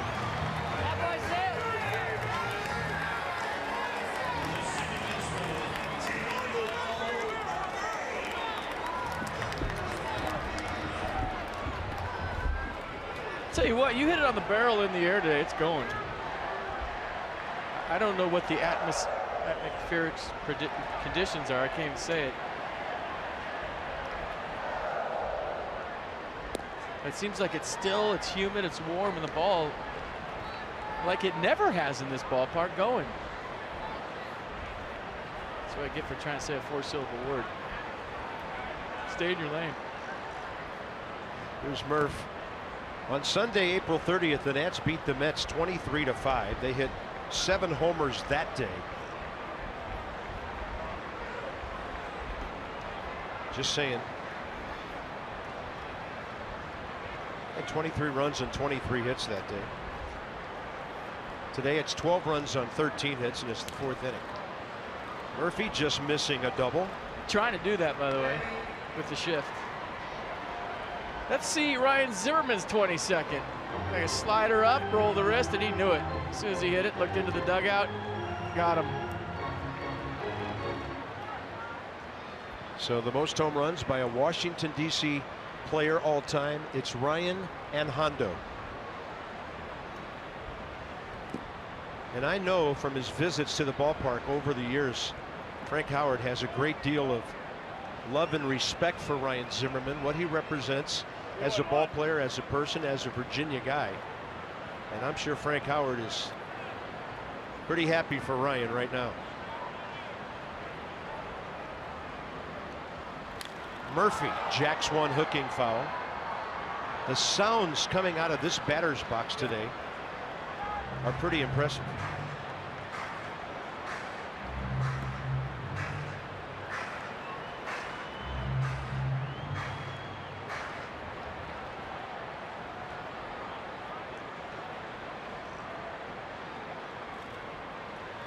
Yeah, I'm not saying anything other than what happened last night, but ever since Bryce Harper got thrown out of the game last night, the offense is back. And it was the next hitter. I don't know if it's coincidental, ironic. He sparked them. They tried to pick him up, whatever you think. But ever since he got ejected, this team's been back on track and in a big way.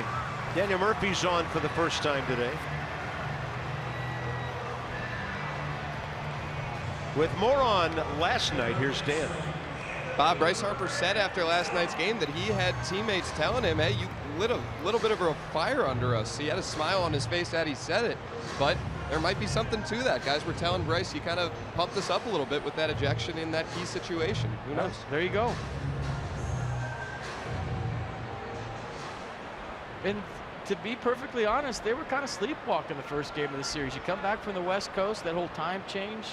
The second day in, usually the toughest one. They had the day off the first day. I don't know. I'm with Dusty. I'd rather have guys with passion that do that once in a while than flatliners any day. Sure. Yeah, and as we talked about last night, we hadn't seen much of that from Bryce. He's really settled down over the last couple of seasons. That was a key pressure situation last night.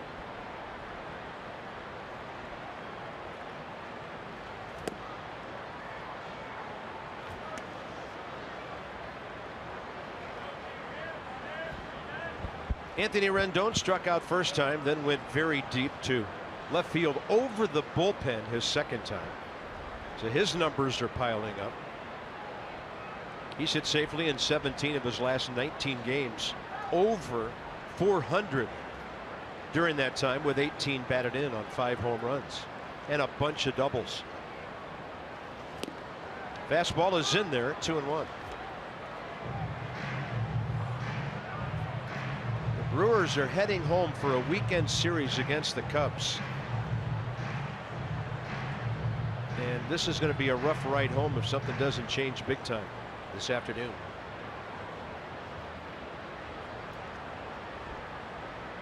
They're on a 2-7 road trip.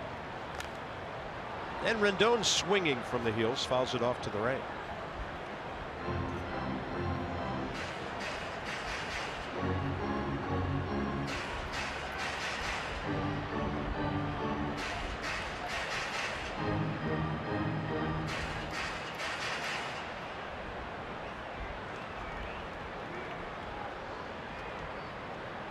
Rough ride for the skipper today.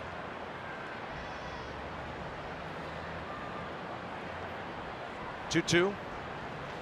Rendon, that's over the bag and into the left field corner. It gets deflected off the very corner there. So Bob Henley will hold Murphy as Rendon has his second extra base hit. And Willie Peralta's having a nightmare of his own.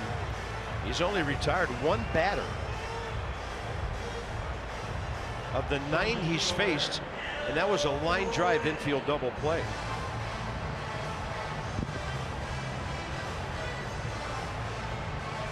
Yeah, I'm looking at the rosters of those teams that hit five home runs in an inning card. The 61 Giants team had Cepeda, Mays, McCovey, and Alou. Whew. The Twins in 66 had Harmon, Killebrew, Jimmy Hall, Tony Oliva.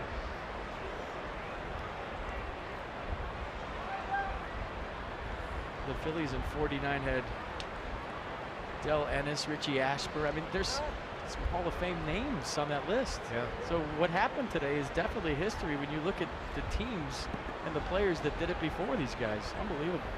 There's Adam Lind. Bouncing ball right side. That will produce a run on the first out. Hey, show me that list again. 13-1 ball game. Let's check it out. I got to get the 2006 Brewers up here and see who's on that team. But that Giants team, that Twins team, loaded with sluggers. Phillies too. Obviously, the New York Giants in 39. Those are the big boys right there. Yeah, if I remember correctly, the 06 Brewers had Jeff Jenkins, Prince Fielder, among others. There goes another one. See you later for Jose Lobaton. His 4th of the year, and that's a record setter. 8 in one game for the Nationals.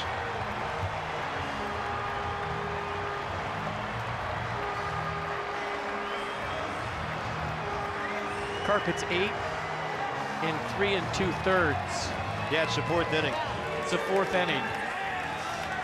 It's a record, but it's 8 home runs, not even 4 innings. Now there's the real possibility the Nats might bat around again if either Scherzer or Goodwin get on base. This is where you may want Peralta to throw 3 in the strike zone and Max just to go sit down. Or go deep. Everybody else is doing it. It's cool. Yeah, it's not in his nature to not give it your best, but it's 15-1. Jose Lobaton.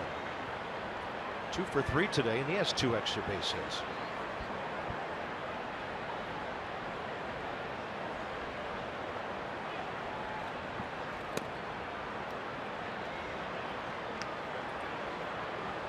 Yeah, don't swing here.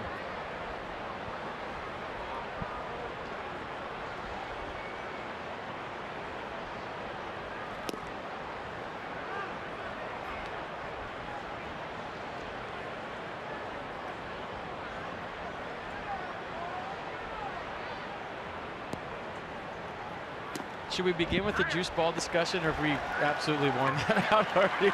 I've had enough of that. I mean, it's juice for both teams if it is. Whatever. Look at this. It's like they're hitting rocks. I feel like the sound has been louder off the bat. The ball's going further, and everybody's hitting them.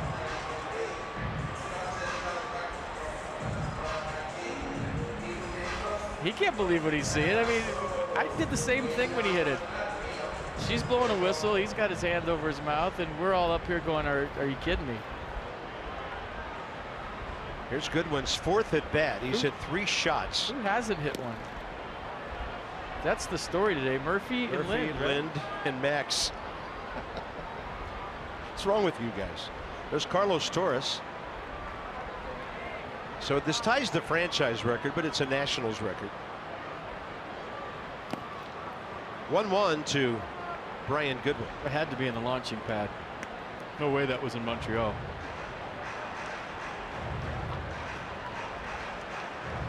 Fulton County. Had to be. And it definitely didn't happen in the 90s with those guys pitching.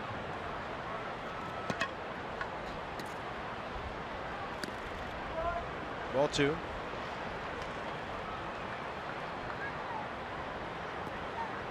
I'm not saying you ever drill somebody on purpose, because hitters are doing their jobs, and if you don't like it, pitch better. I mean, that's the old saying, right? Yeah. Don't get offended when you're serving them up. You know, the old school get off my lawn part of me is thinking this wouldn't happen back in the day.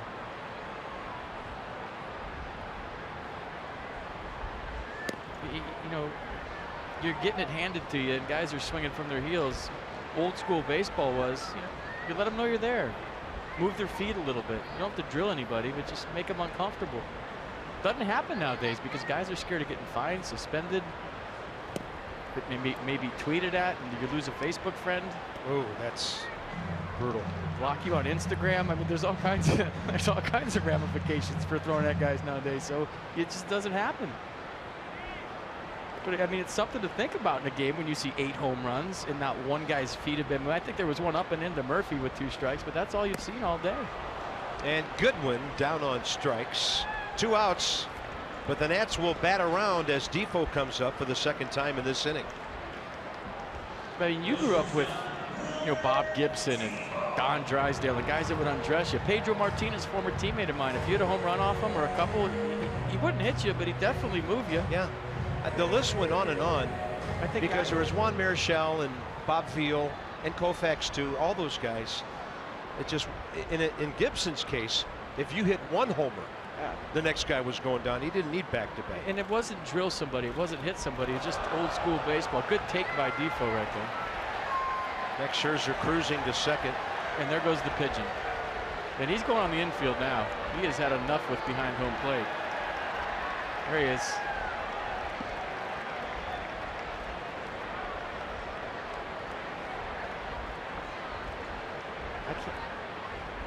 Right there. There he is.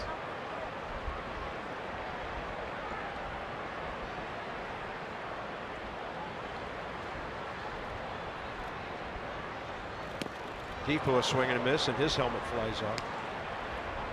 I don't know. It's just something to talk about in the 15-1 game. Well, I'm looking at my book right here, and I'm seeing something I've never seen before, and that's a team batting around 2 innings in a row. In my book, we're in the 6th inning, but it's only the 4th. So the whiteout is knocking out some numbers here as this team continues to go nuts on a Thursday afternoon in late July. And nobody's showing anybody up. They're hitting them, putting their head down and running. So it's not like the Nats are, throwing a party and watching home runs and bat flipping and all that. They're just hitting pitches that are supposed to be hit. And it's fun to watch, but how much do you take if you're the opponent? And I guess today you just wear it. Like I said, it's a different game. Guys are scared of being suspended. You throw inside, you might get suspended, you might get fined. So they just keep laying them in there and taking it like a man, I guess. I first started seeing this change in the early years of our ball club here. Came over here in '06, and we'd go up to Citizens Bank Park in Philly, and that lineup would just hammer and hammer and hammer away. And I'm sitting upstairs. Can somebody throw a ball inside? That's when it seemed like it was really starting to go away. And now a decade later, it's even gone more that way. Zimmerman goes deep again. Low.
June 14th, 2 years ago.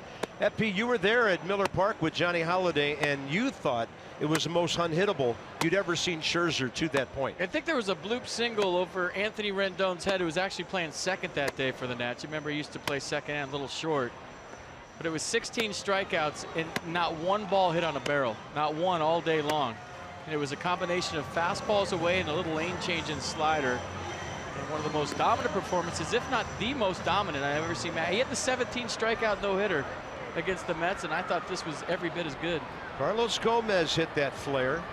Scherzer's next start would be the following Saturday against the Pirates, and the infamous near perfect game when Jose Tabata leaned into a changeup with 2 outs in the ninth to get hit, and then Max got his first Washington no-hitter, first of 2 that year. So here we go, top 5, 6, 7, 8 for Milwaukee. VR, Brinson, and Bandy.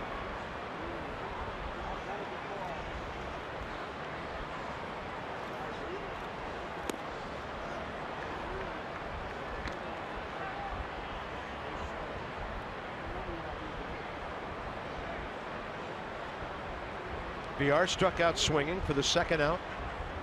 4th strikeout back in the second.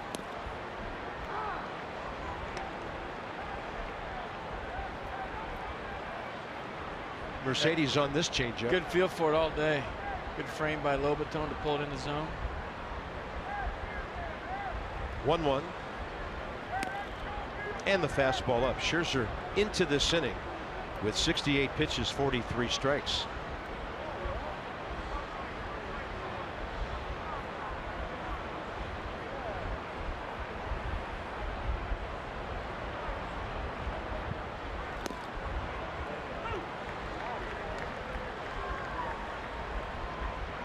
There's days when it's fastball slider. Today it's fastball changeup. And when he goes fastball changeup like this, he reminds me of Pedro.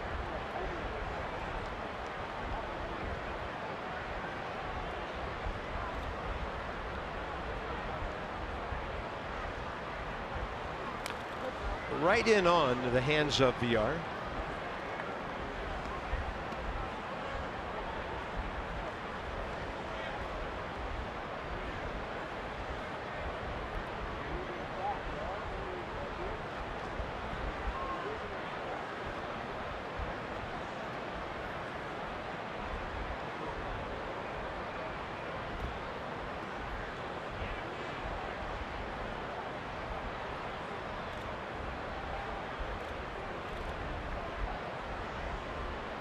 Two.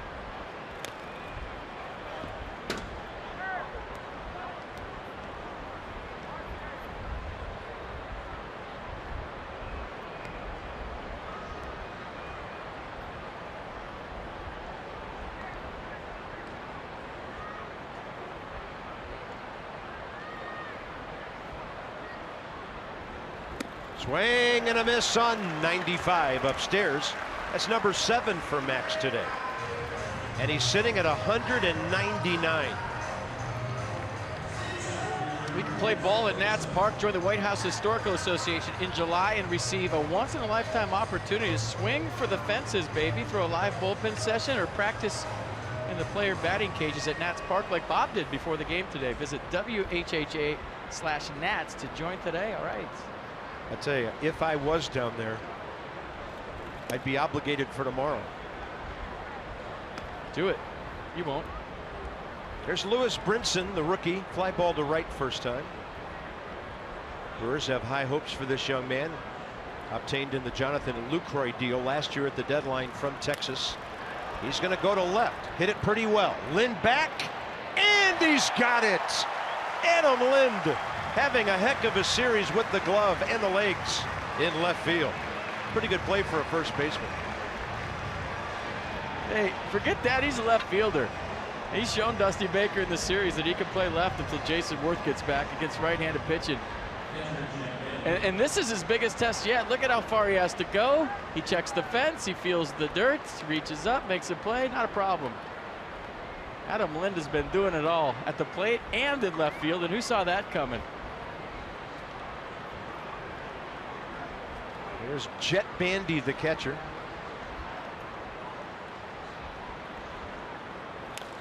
Line drive, base hit, got enough of it. Brewers' 3rd hit of the day.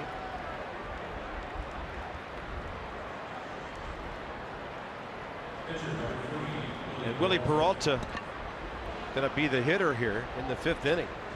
He's thrown 51 pitches in relief of the 61 by Michael Blazek. Brewers are 1 player short today because they sent to AAA Brett Phillips, their outfielder, after they made a deal yesterday.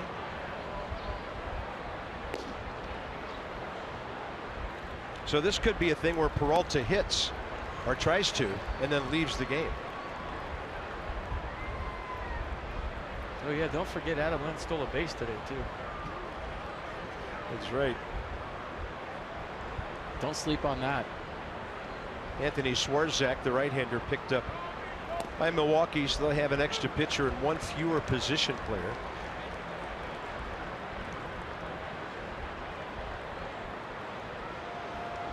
Sometimes, as Davey Johnson used to tell us, you got to manage for the next day and the day after when you're taking your hits at home or on the road. Aim for the pitching, strike 3. Max Scherzer, a couple of Ks in the inning, 8, and that gets him to 200. First ever Nationals pitcher to do that prior to the 1st of August. So here on the 27th of July, it's a very nice Scherzer day at Nationals Park.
To the Brewers bullpen go the Nats, and it'll be Bryce Harper, who has 10 total bases today on 2 homers and a double, 4 RBIs, and he'll be up first against 34-year-old Carlos Torres. Bryce is 2 for 11 career against him, as Torres, a former White Sox, Rockies, Mets pitcher, makes his 48th appearance.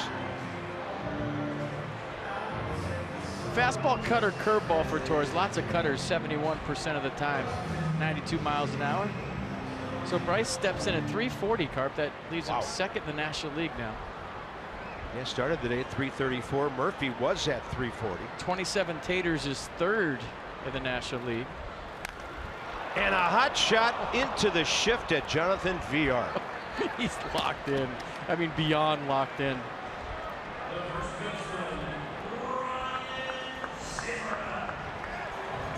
Ryan Zimmerman next, and he's hit 2 home runs in a row. And I mean, it's key that Ryan keeps swinging, because the Nats are heading to Miami after this homestand, and then that place where they walked Bryce a bunch of times last year, Wrigley Field. And he is hot enough to be walked right now, but so is Ryan. So that's going to be interesting a little bit down the road. Yeah. How many RBIs does Bryce have now? He started with 75 today. He's at 79. 79, so he's 1 behind Jake Lamb for third. So big time triple crowning. He told me a few years back that that was a goal of his. When Miguel Cabrera did it, we were talking off the record in batting practice. I think it was in 13. And he said that's something he wanted to do, is win a triple crown. And he is poised right now.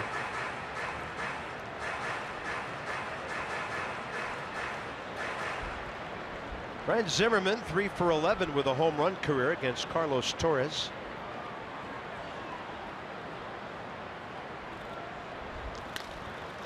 And 3 hopper to Sogard, 2 down. I mean, it's so rare, the fact that it's almost August and we're even talking about Bryce Harper for the triple crown is amazing in and of itself. There's the updated numbers. Justin Turner hitting .362. He's leading the National League. That's going to come. Might. Bryce Harper right behind Cody Bellinger with 28, Giancarlo with 33, Nolan Arenado 89 stakes, and Jake Lamb 80.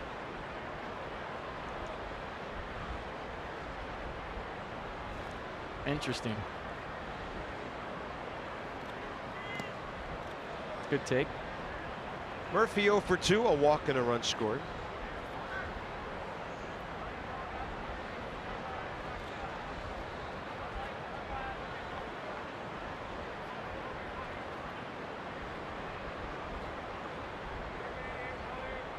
Facing a former teammate here. And up the middle. No shiftage can take care of that. Murphy's in the hit column today with his 124th of the year. On base for the second time. His on base percentage just under 400. Next up, Anthony Rendon, who has 2 extra base hits. So everybody has a hit now. That includes the pitcher.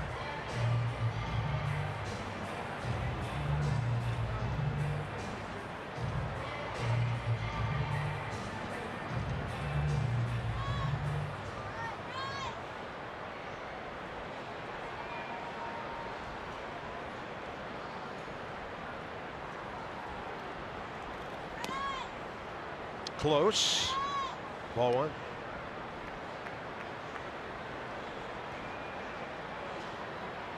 Meanwhile, Anthony Rendon just quietly goes about his business.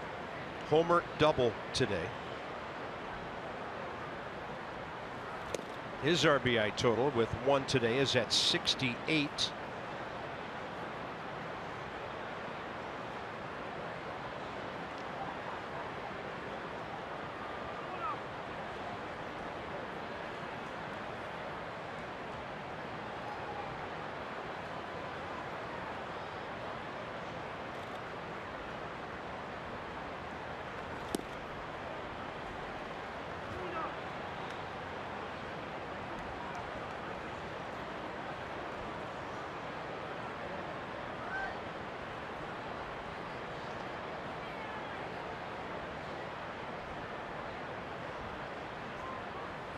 .2-0, and that's on the inside edge.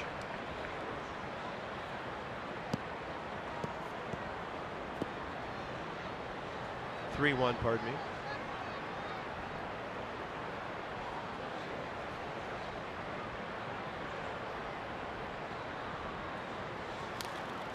How to play the other way. We always like to hear news about some of our former Nats who are doing good things. A new friend of ours from Korea, Sung Min Kim, was up in the booth with us today. He's over here for a month from Korea working for the Sporting News. And he told us that Roger Bernardina is playing over in Korea and he's on his way to a 2020 season over there. That's good to hear. It's Shark Week, you know, so that makes it is. That's perfect. Former big leaguer James Loney played his first game over in Korea yesterday. And there's Rendon taking the walk. So a single and a walk with 2 down. It's Adam Lind to the plate here in the 5th inning. You know, Shark Week's fake now. Those are all actors. Yeah? Yep, they're sharks. Like the one that raced Phelps? Yeah, they're sharks that are playing actors. It's all gone to their head. They used to be all natural and organic. They'd go out and film sharks, and now that they're paying these sharks to play roles, it's like one of those scripted reality shows now. It's fake. It's all fake. Just like Landing on the Moon, same thing. Those aren't real sharks. They're sharks playing sharks. Lind 1 for 3, single, steal, RBI ground ball. Adam Lind now hitting around 320 as a starter this year.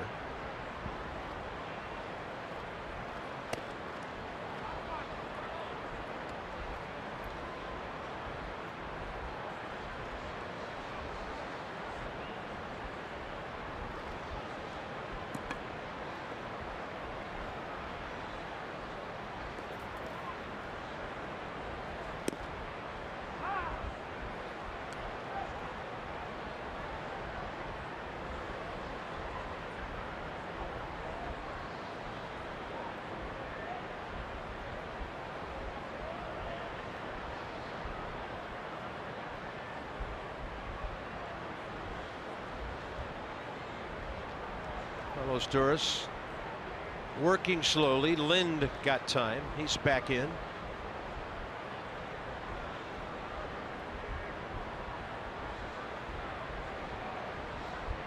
Carlos Torres working slowly. Now trying to get together with Jet Bandy.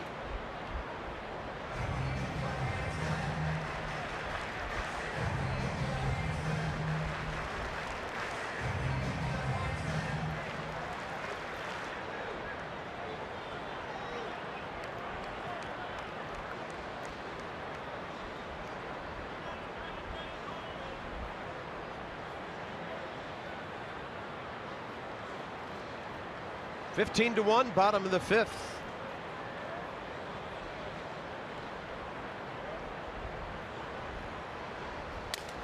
Busted bat to the right side. Playable far VR, and the Nats are gone.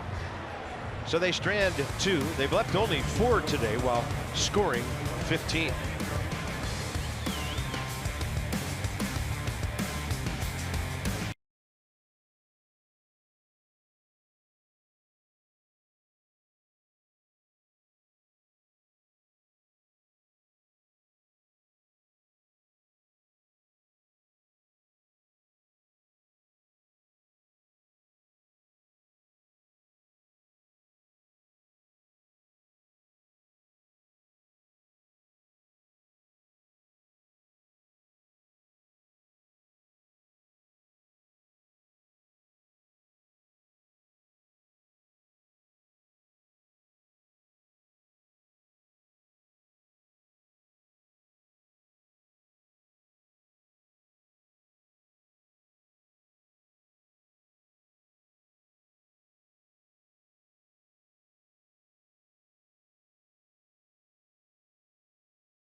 So far, 53 of those for strikes. He's got 8 punch outs. Giving up 1 run on 3 hits. I think the changeup's been his best friend today, although that slider we just showed you is pretty filthy. But just another start for Max Scherzer, and it's his 31st birthday. Happy birthday, Max. I'd say 15 runs is a nice birthday present.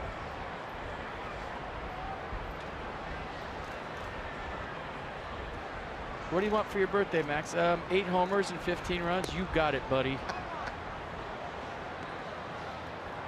And like a kid, he got to run the bases. His 33rd birthday, excuse me. I thought 31. That was his number. Tighten it up. Let's go. And that adds up to 33. 15 plus 16. Duh.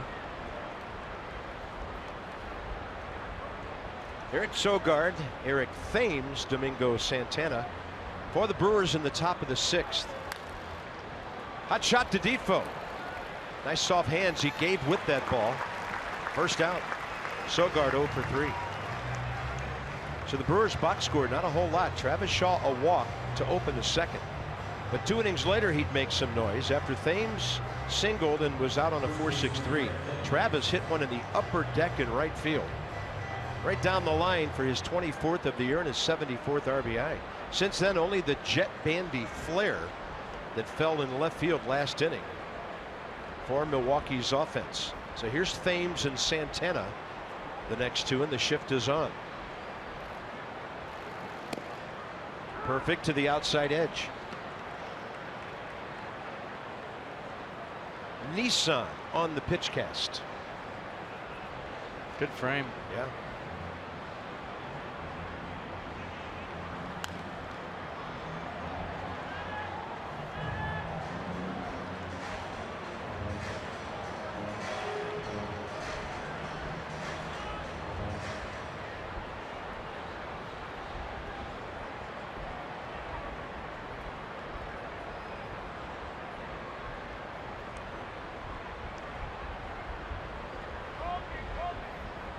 Oh, 2.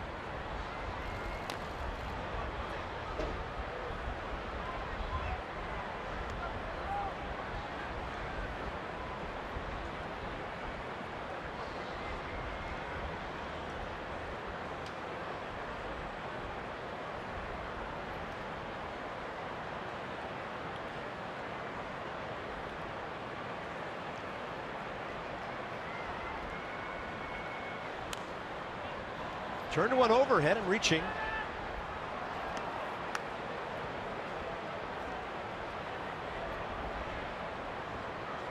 Tell you what, baseball players are superstitious. 16 hits, 15 runs. Do they put some pigeon feed behind home plate for tomorrow night?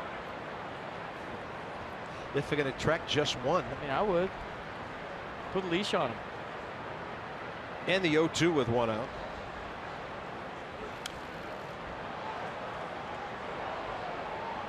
You put seed down, though, you might be getting more than you bargained for. The whole family might come. Yeah. And then now you got problems. You just got solo guy with no friends, worth 8 home runs and 15 runs, but you put seed down. You might have a situation.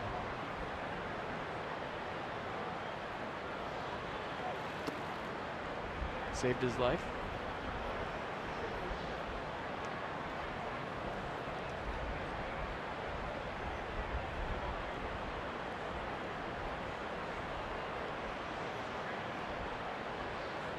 So 90, 60, and 30 on the pitch count. And a 1-2 with 1 out. Thames has had 2 good ABs today. Long fly ball, run down by Lind in the gap in the first. And then their first base hit leading off the 4th. Between Murphy and Defoe out there on the shift. Daniel got to it, made a throw, but Thames beat it. Max only 2 hits since. Everything away here. Counts full.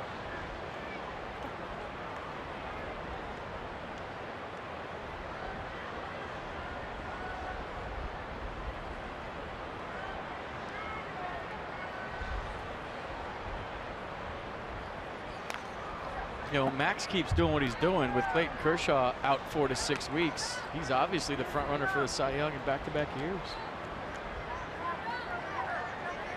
There's a lot of good debate whether it would be Clayton Kershaw or Max, but Clayton with 15 wins. His ERA is at 2.04, and then Max looking at his 12th right now. His ERA at 2.26 to start this one up, and Kershaw on the shelf. It's got to be Max right now if everything stays the same. Yep. And he stays away and misses with the fastball, a 1-out walk. There's a bunch of pitches in that at bat.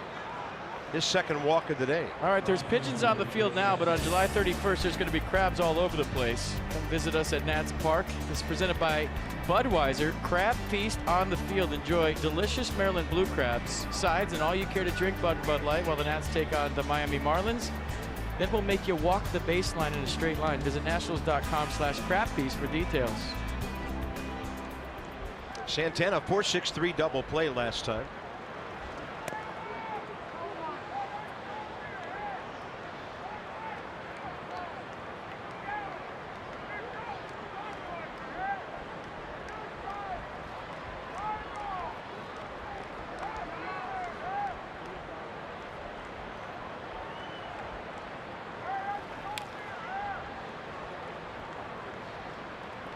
Kind of looking at what Chris Sale is doing over in the American League. 2.37 ERA, 148 innings.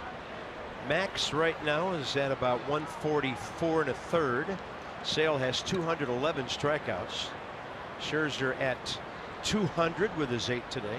It's funny you bring up Chris Sale. He has 23 games consecutive with 6 strikeouts or more, and Max with today's effort 22. So the 22nd time in a row Max has struck out at least 6. All the endurance numbers is so impressive for Max Scherzer. He's gone at least 7 innings 11 times this year. He's gone at least 8 6 times and has 2 complete games. This type of game may not require that of him today, and that's up to Dusty, because he's too short of 100 here in the 6th inning.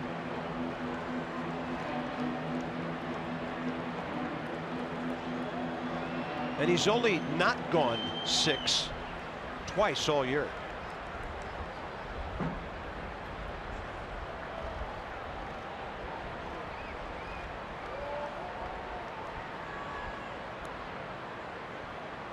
Two with 1 out.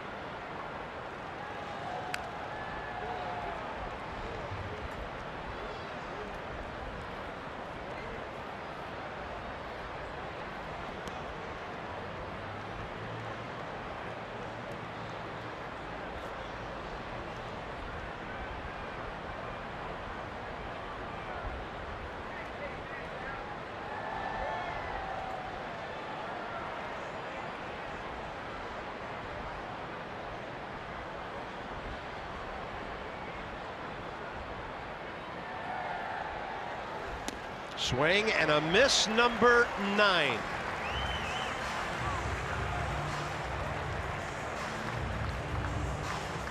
A change up in that he fouled off, and then he goes fastball away right after that, setting it up. I was going to say a little cut to that, but that was a 2-seamer. Came back a little bit. Jose Lobaton. Good frame, showing him the glove. Nice pitch. 9 strikeouts last time out in that crazy game at Arizona when he gave up the 3 homers to start the game. Nats battled back, got him off the hook in that game. And looking for another double digit today.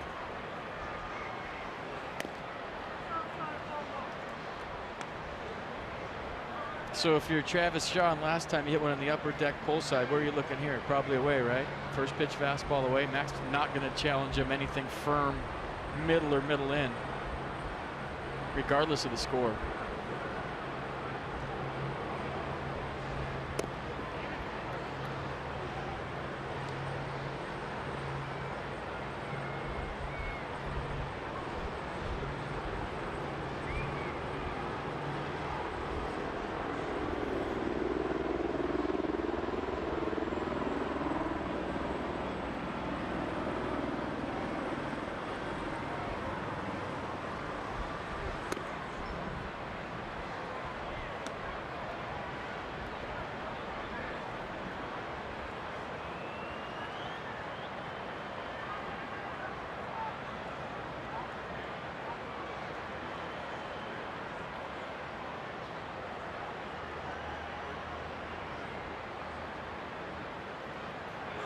You know, in Max's mind, it's 1-0. That's how he pitches.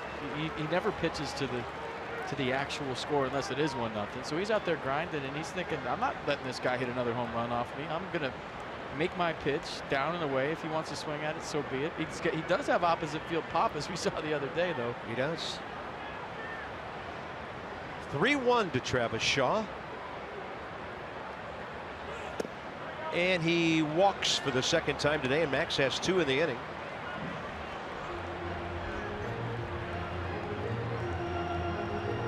Hernan Perez, the hitter, he has struck out and flied to left. Mike Maddox for a breather. Matt Grace getting up. Yeah, 105 pitches for Max. I don't know that Dusty Baker and Mike Maddox want to stretch him out much longer. No need to in a 15-1 game, right? Nats in this series haven't used more than 3 pitchers in either of the first 2 games. Evan Jackson followed up by Oliver Perez and Joe Blanton on Monday. Then on the heels of Gio's excellent outing last night, The new dynamic late inning duo of Madsen and Doolittle, 1 inning each.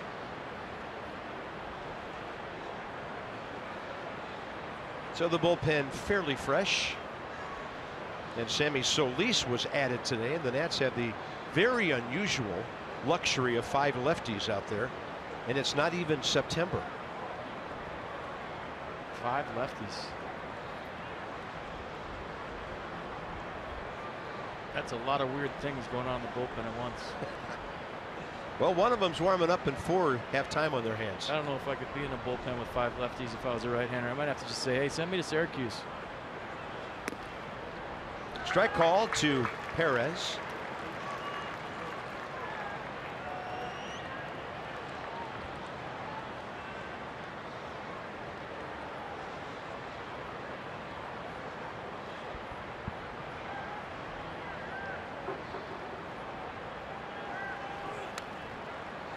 So on the verge of 10 strikeouts in 6 innings. That fastball just took off. Did you see that? I mean, that was a 2-seamer that had changeup action, just was chasing him. I don't know what I've seen a Max fastball move like that inside. Look at the sweat dripping off his hat. Humid day here at Nats Park. Mid-60s on the humidity. Temperature 84 at game time. Fortunately, some cloud cover throughout the afternoon for the fans to keep cool out there. Swinging a foul, and it stays 0-2.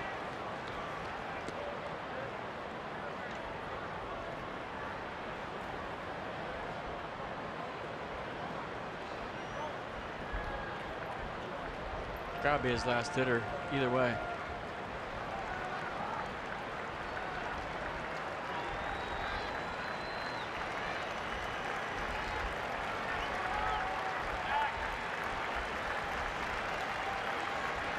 Oh, 2 pitch. Out to left. Adam Lind.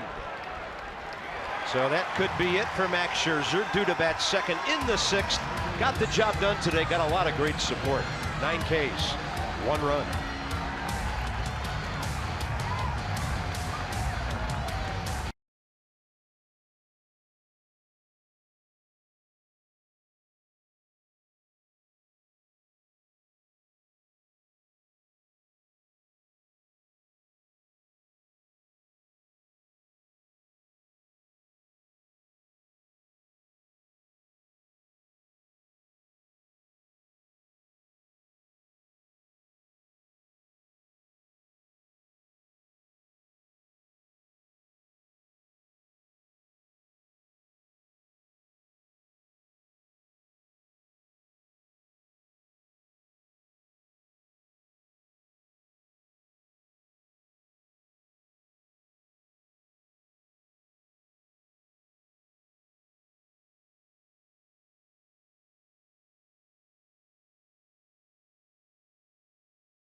Scherzer got his job done early, set a good tone for this one. Then he would get tons of run support.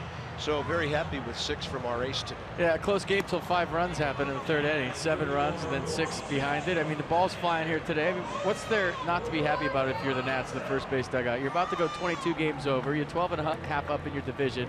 Max Scherzer pitches another gem, and you're hitting taters all over the place. I mean, life is good if you're a Washington National. Players don't know this and probably don't care. It would be a new record for the first 100 games of a season.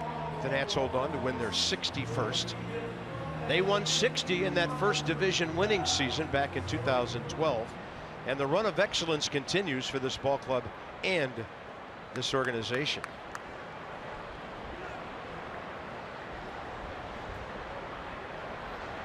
So Carlos Torres out there for another frame after 15 pitches, 10 strikes. Jose Lobaton went deep last time up.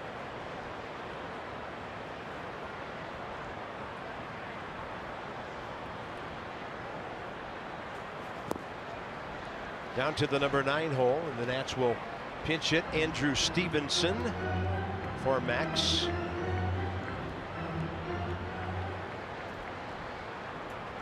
And then hand over the final 3 innings to the bullpen.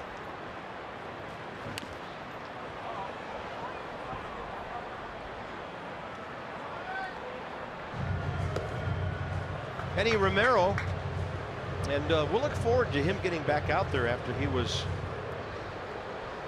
really struggling to get off the field in Arizona with that lower back problem the other day. We're told some chiropractic care has taken care of that.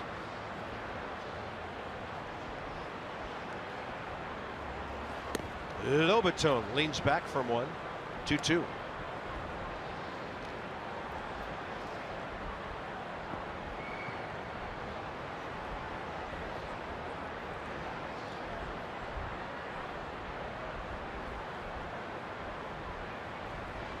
You big on the chiropractic thing? I am. Are you? For 20-some years, it's kept me from having to have neck surgery. Yeah, I've heard that from a lot of people.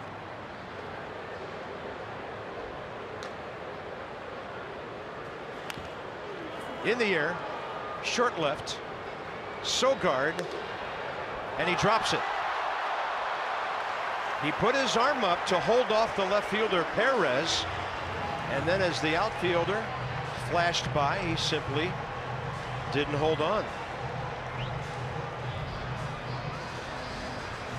It had been that kind of day for the Brewers. I think that's Travis Shaw, and I think that might end his errorless streak. Oh yeah, you're 69 right. games without an error for Travis Shaw, and he just made one. Yeah, that was on the shift, not the shortstop. So that's the first error in 69 games for Travis Shaw. That's a tough one for a third base. I mean, you get bullets hit at you at third all the time, in between hops. You can't read the hop like you can at short or second. You have to stay soft. You know, day games, the dirt gets hard. It's a long throw, and for the streak to end on a pop-up, that's awful. Yeah. Feel bad for him. He's probably had so many tough chances in that 69-game streak, and that might have been the easiest one he had. Andrew Stevenson 0 for 2 as a pinch hitter, 0 for 3 as a big league hitter. Felipe Alou always used to say the only easy play is the one that's already been made. But there's no such thing as an easy play in baseball. That's a perfect example. You might remember on a rather simple play a couple of years ago, Nick Markakis had a long streak in the outfield. Yeah. I'm thinking it was here. 140, 150 games, and he made an error picking up a base hit in left field. Yeah, with nobody running. It wasn't like he peeked up to throw out a runner or anything. It was just a ground ball to him in right field, a lot like that. So start a new one tomorrow. It's impressive.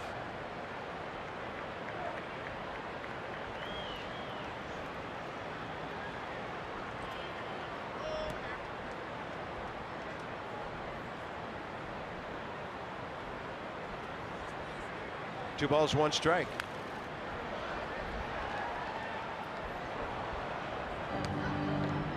A good day to get your first big league knock.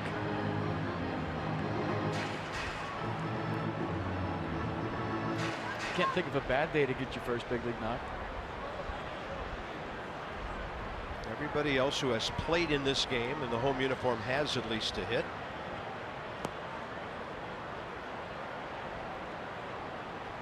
See if Stevenson stays in, gets somebody off their feet in the outfield. He's going to strike out on a pitch in the dirt away for the first out here in the 6th.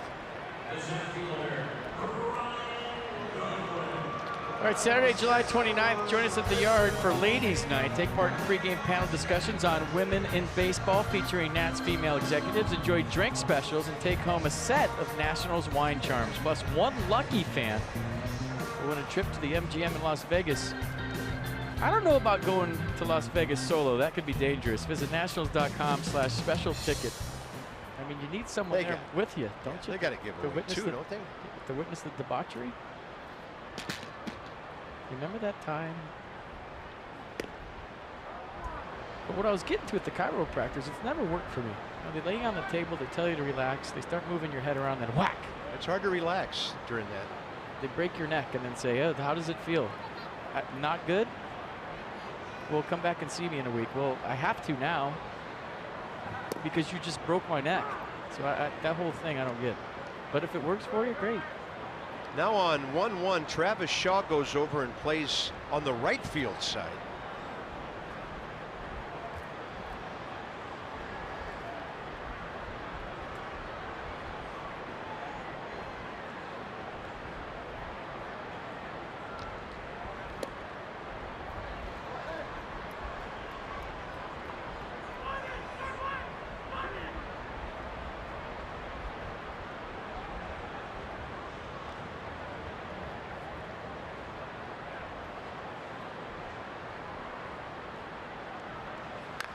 And Goodwin goes deep to right.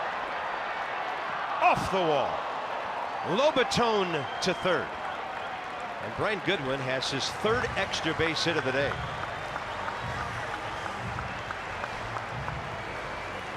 Double homer, double.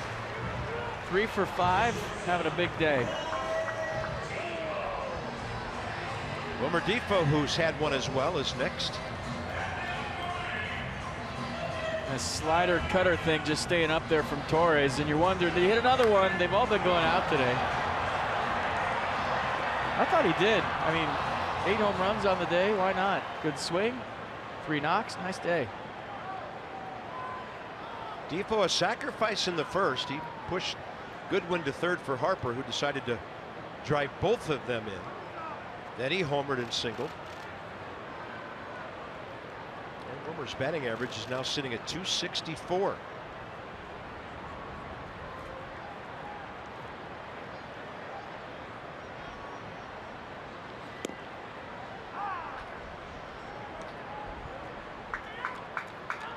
That bird's had to gain about 5 pounds today. It hasn't stopped eating since the first. It's like me on the charter. Look at that thing go.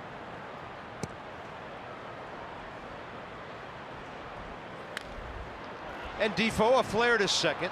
Good retreat by Goodwin to not get doubled off, and Sogard makes the grab. Well, Bryce Harper has been absolutely locked in. If he doesn't get player of the month for July, I'll eat my fedora that they gave away yesterday. There's his 26 home run, first inning. So that seals the deal in the 19-game hitting streak. Check that box early. There's his second at-bat, his 27th on the year. A changeup down that was not a bad pitch by Blazek. He just beat a good pitch. There's the double, his third at-bat. And his fourth at-bat was a missile right at second baseman Jonathan VR for an out. So here's our Coons.com report. Longest hitting streaks of all time, of course, Ryan Zimmerman's 30. 8 years ago, Denard's 29. 4 years ago, Harper deep to right center. And it's going to be caught right at the edge of the track. Ooh. Well, 10 total bases, not a bad day. To the 7th, it's 15-1.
On to the 7th. It's all Nats today.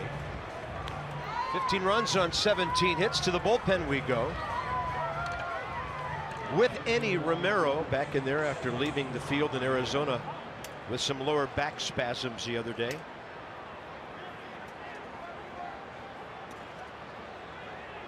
Yeah, big fastball, mid 90s to triple digits. We've seen him at 101 a few times this year.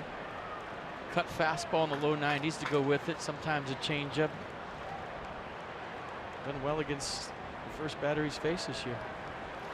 That's with some defensive changes we'll note for you in a moment. Romero to Jonathan Villar. A swing and a foul.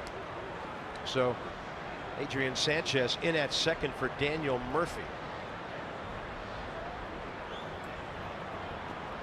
And then Brian Goodwin moves to right field with Andrew Stevenson in center. So Bryce Harper double switched out of the game after a huge day.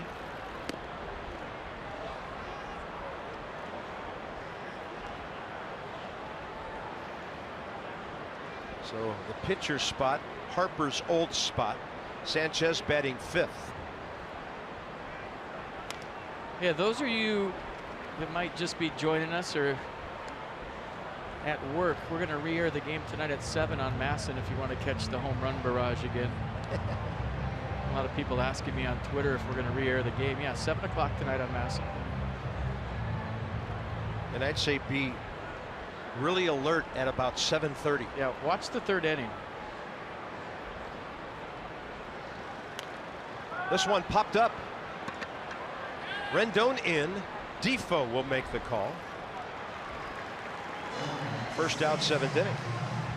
Yeah, Anthony Rendon is getting no love on pop-ups lately. Remember Stephen Drew called him off the other night. Now Wilmer Defoe calls him off. He can't catch a pop-up. They won't let him. Here we go. If this was Adrian Beltre, he would have caught it with him. But watch, disgusted. Absolutely disgusted.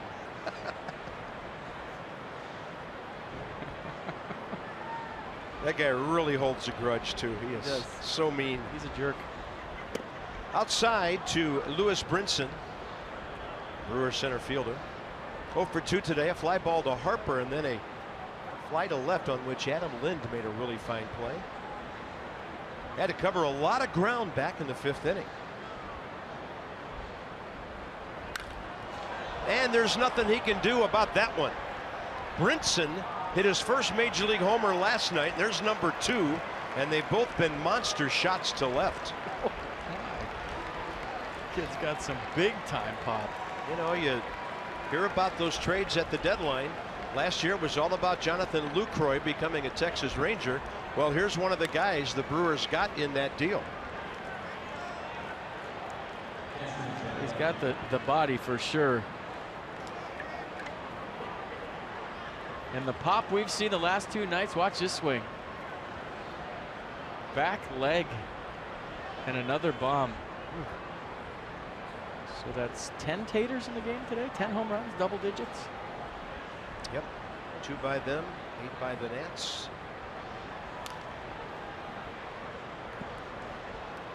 Yeah, Lewis Brinson is 23 years old, listed at 6'5", 206.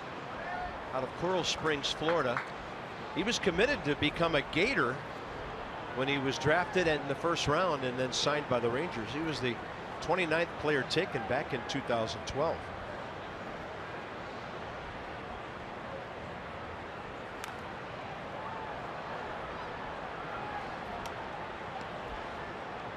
Yeah, hopefully it's the same weather we're having here today next year for the home run derby. I don't think it matters, but that'd be cool. What's the most homers ever hit in a major league game? Somebody tell me. I don't feel like looking it up. Got to be close.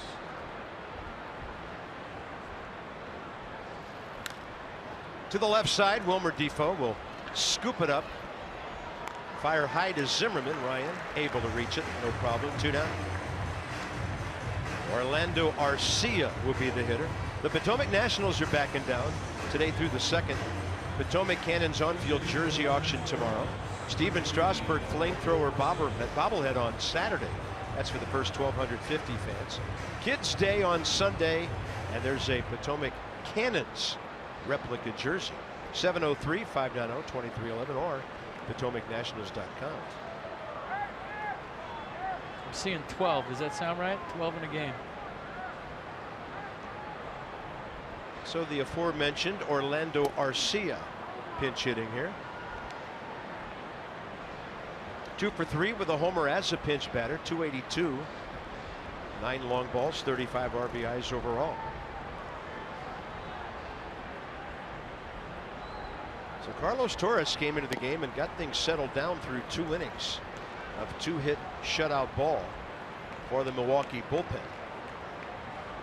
May 28th, 95, White Sox Tigers. White Sox hit 7, Tigers. White Sox hit 5, Tigers hit 7. 2002 Tigers, White Sox 12. They both hit 6. So 2 away from a record. Let's do it.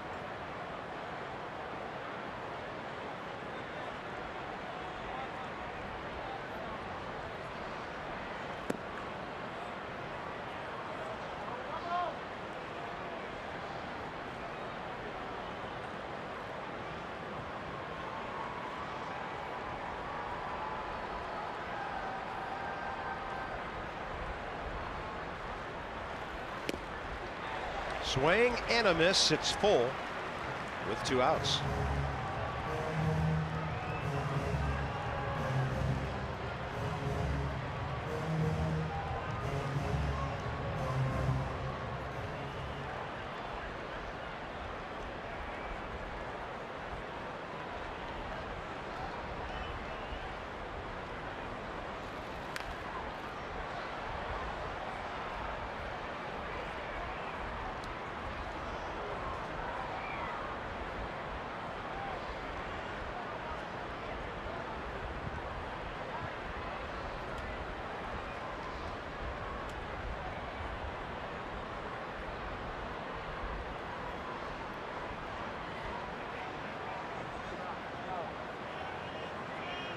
And another 3-2 up the middle. Romero got a piece of it.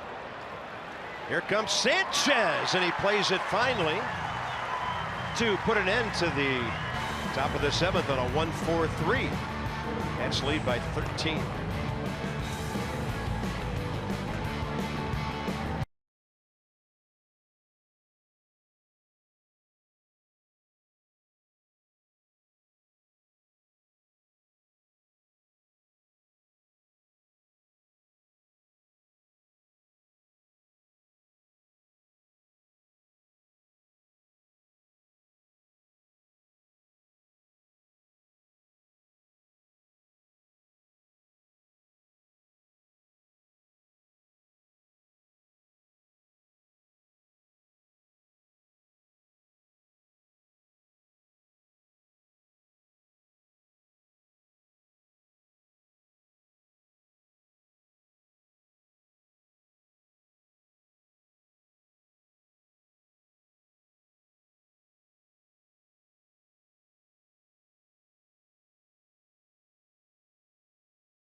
Colorado Rockies. Tanner pretty good last couple of times out. Road ahead driven by your local Chevy dealers. Visit ChevyFirst.com. Tanner opposed by right-hander Herman Marquez tomorrow. Marquez 8-4. Eric Fetty. It's a night game on Saturday against lefty Kyle Freeland, who's 10-7. Edwin Jackson Sunday against their young ace, John Gray. And then the road trip starts, 3 in Miami next week and 3 in Chicago.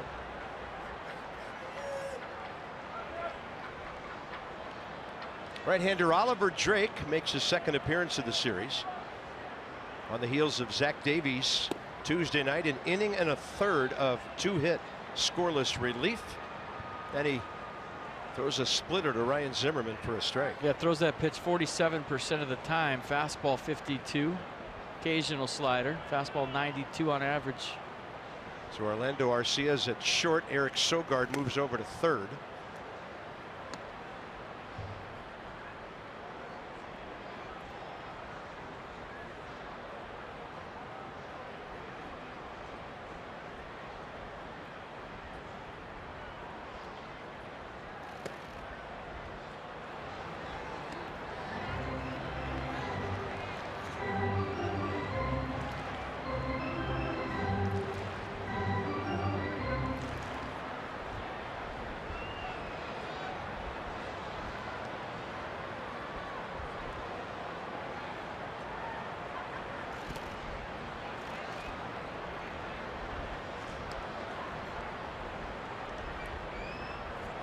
So Ryan Zimmerman, 22 home runs, 72 RBIs with a huge 2-for-4 day.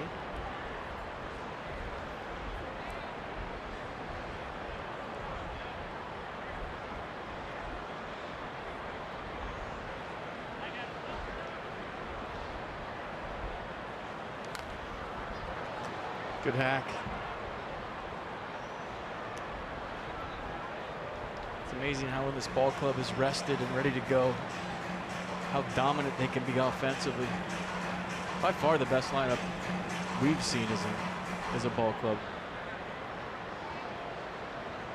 here in DC, for sure, right? I mean, there's been some good ones. 12 was a nice lineup. Yeah, no offense that's ever cooked like this one. Yeah. Zimmerman, another rocket. It's right at Perez and left.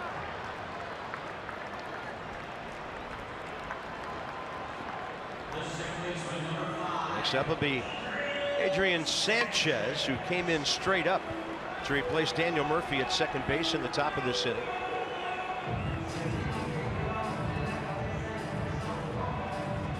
One for 16 as a big league hitter with an RBI. I can't hear. Was that a Drake song to face Drake? I think it was.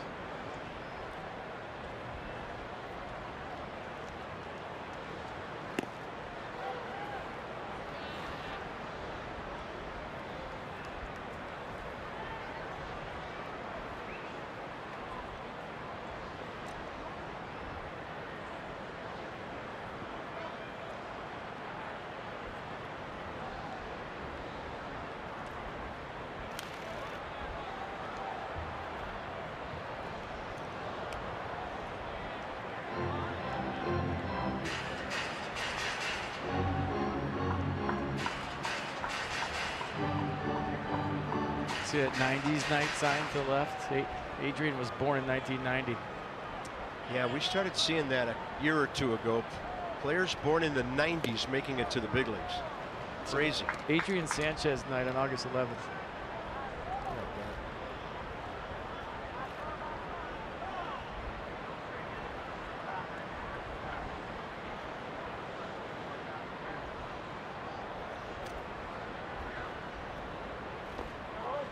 I wonder who will be the first millennial player from the present century to make it to the big leagues. Red Sox called up a 19-year-old the other day. That's close. What's that, 98? Yeah. He's a future All-Star. He's ready. Call him up.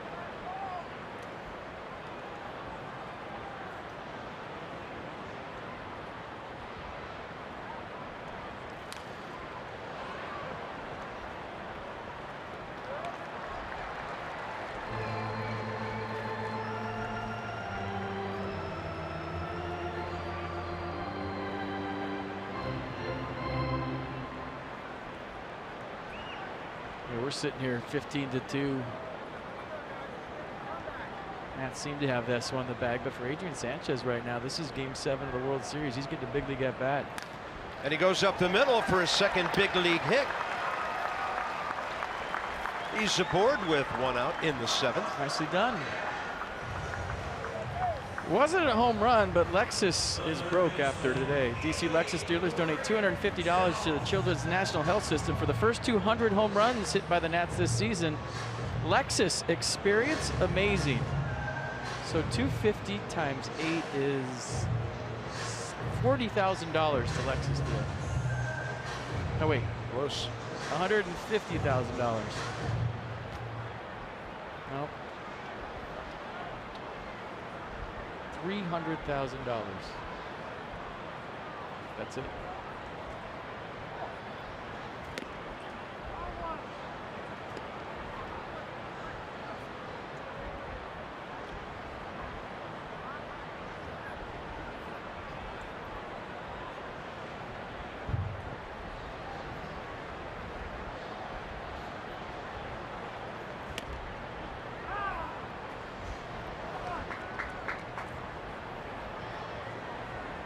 Mercedes-Benz will check this one out.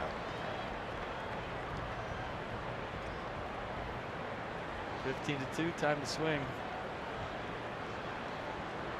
1-1 to Rendon on a fastball up. Couldn't get to it. I said the other day, I think it's worth repeating. In games like this, there was times when you're walking up to the batter's box, you kind of make eye contact with home plate umpire. Kind of gives you the swing it look.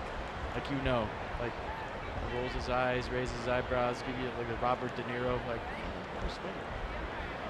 Calling strikes. Yeah, swing or else. Just let you know we're swinging right now. Strike zone is going to be big. 5 o'clock dinner plans.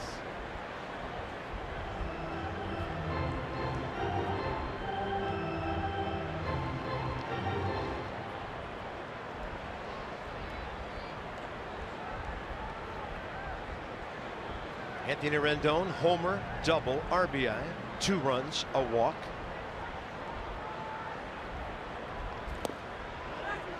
And he couldn't check, which is unusual for him. 2 down here in the 7th. I looked back at Joe West one time on a questionable strike call. He put his right hand out to the scoreboard and said, "You're hitting 245. You're going to ask me whether that was a strike or not?" Joe West. What do you say to that? It's a hard 245, Joe. How many hits do you have, Joe?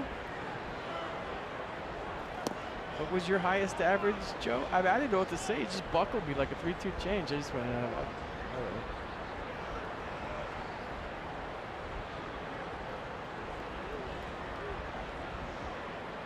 But it wasn't like he just said it under his breath. He pointed to the scoreboard like Babe Ruth, to my average on the scoreboard.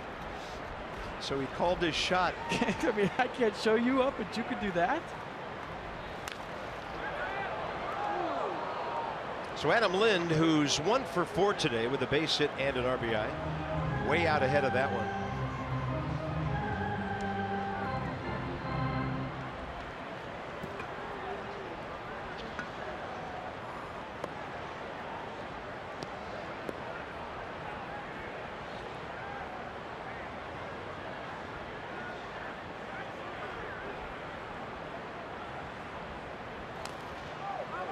That hits Lind.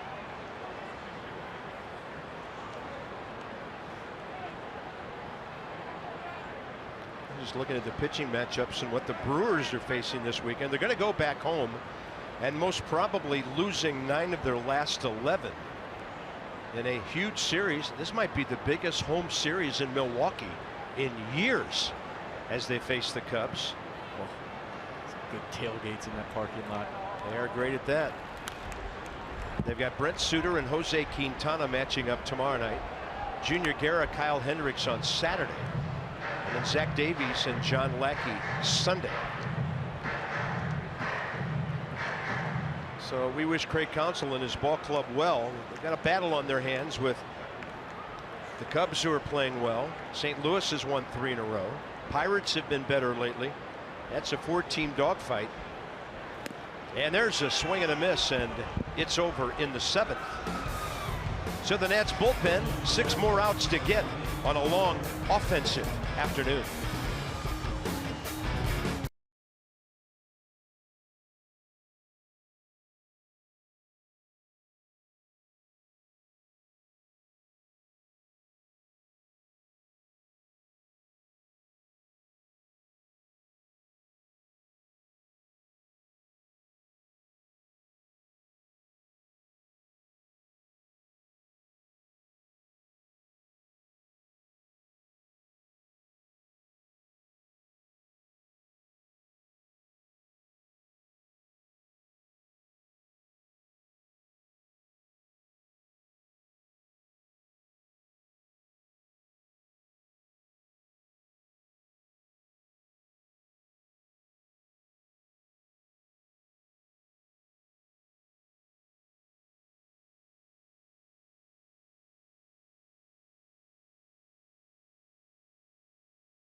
Telecast is presented by authority of the Washington Nationals and may not be reproduced or retransmitted in any form. And the accounts and descriptions of this game may not be disseminated without the express written consent of the Washington Nationals. Beautiful day for the Masson Yacht. Cloud cover, nice and comfortable out on the Anacostia. Right behind the ballpark here. We go to the top of the 8th. The Misters are going strong, and so are the Nats. 15 runs on 18 hits. Matt Grace will be the 3rd pitcher of the day. Brewers have the top of their order up, and Matt very solid lately, trending very well. 24th appearance. He's getting that ERA rate down toward the 3.5 mark. It was way up higher than that.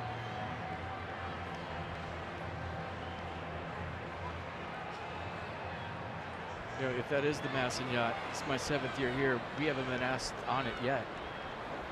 And you keep saying Masson Yacht every time there's a yacht, and we haven't been on it. So it's been a lot longer for some of us. Yeah.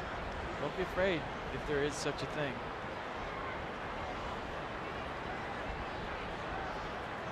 I'd love to dodge logs on the Anacostia on the Masson Yacht. Outside to Sogard. Shortstop, now 3rd baseman, 0 for 3 today.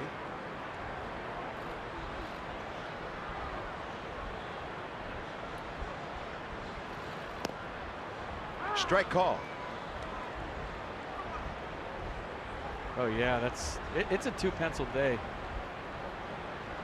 or at least a 2 lead replacement day. You can see at the top that Fannis had to recalculate the innings.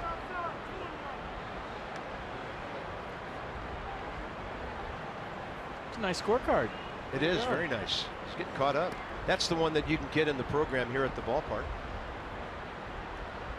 2 balls, 1 strike, and a fly ball off to the left side.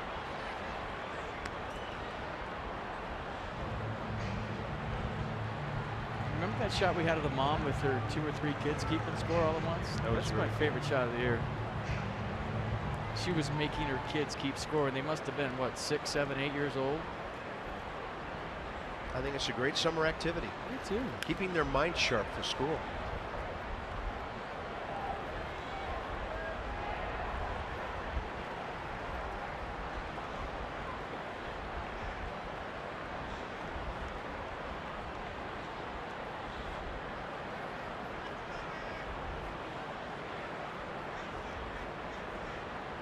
Brace to Sogard on a 2-2.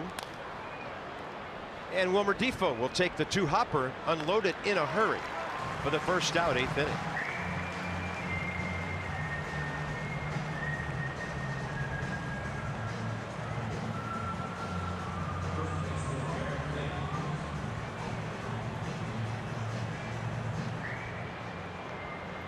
Eric Thames, 2 hits in the series and 6 at bats.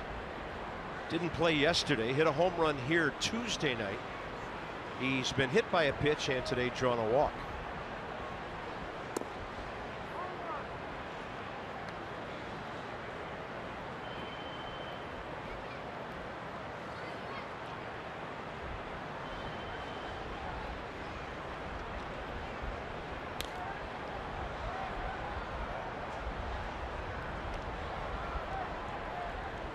Ryan Rayburn on the phone. He's called the bullpen. We heard it ring out there.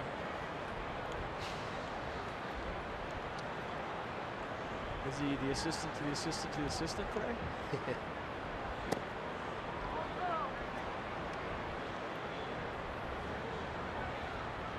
Pedro Severino coming into the game.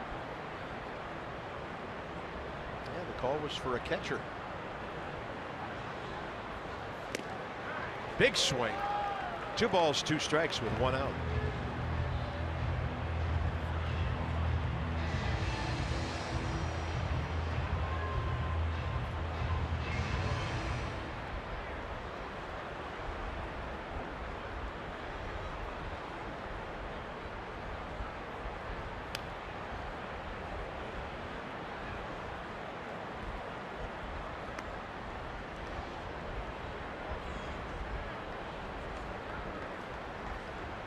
One final rolls in today. Indians beat the Angels. They've won 7 straight. Yeah, they're locked in. And now lead the Royals, who've won 8 straight by 2 games in the AL Central. It's turning into quite a 2-horse race over there. Out of play, left side.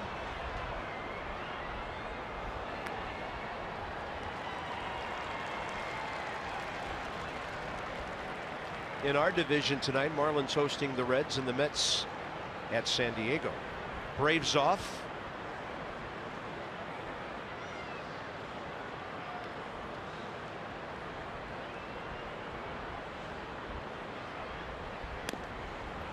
It's a good pitch.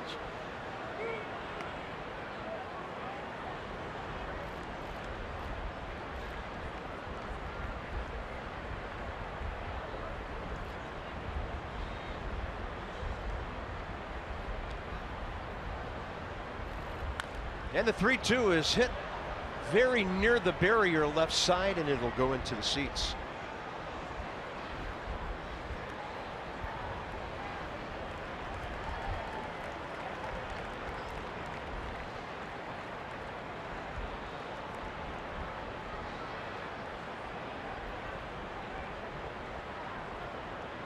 Excited to see Fetty pitch on Saturday. Yeah, it's been kind of an unusual year for the Nats' #1 prospect. Finally, Grace throws the hook upstairs and gets the strikeout. Fetty has gone from starter to bullpen to starter, now heading for the major leagues. Yeah, Dusty Baker loves him. You think you can hit a home run? I mean, you might be able to. I've been saying no, you can't.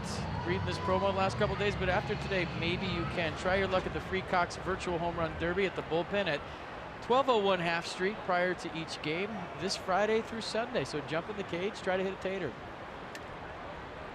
Bob will be there for all of your swings, and if you hit one, he'll give his signature call. I'm just wondering, on a day like this, do virtual home runs carry well? They do.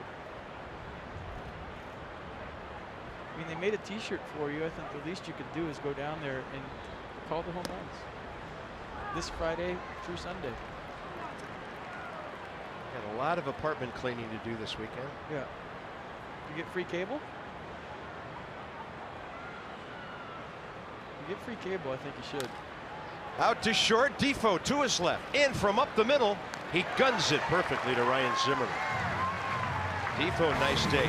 Lind, nice day in left field. You can talk some defense here and there.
the Lexus RX, featuring a pre-collision system with pedestrian detection. Standard. The reflecting pool doing its job today. Beautiful sight near the Washington Monument. And here in the ballpark, 32,118 have seen an offensive explosion. That's the second biggest of the year. And here's Hernan Perez, who moves from left field to the mound to pitch against the Nats here in the 8th. He gets Lobaton, Stevenson, and Goodwin. A fastball, he throws 100% of the time at 76 on average.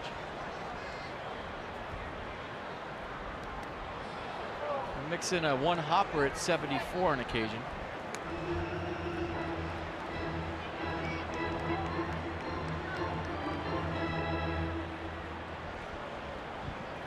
And they've shifted around 2 positions to get him out of left field and onto the mound. They throw a changeup too at 62. So that's his arsenal. 2-1 pitch. Oh, he's going to hang on that back leg and get a pop-up to left where Eric Thames is now playing.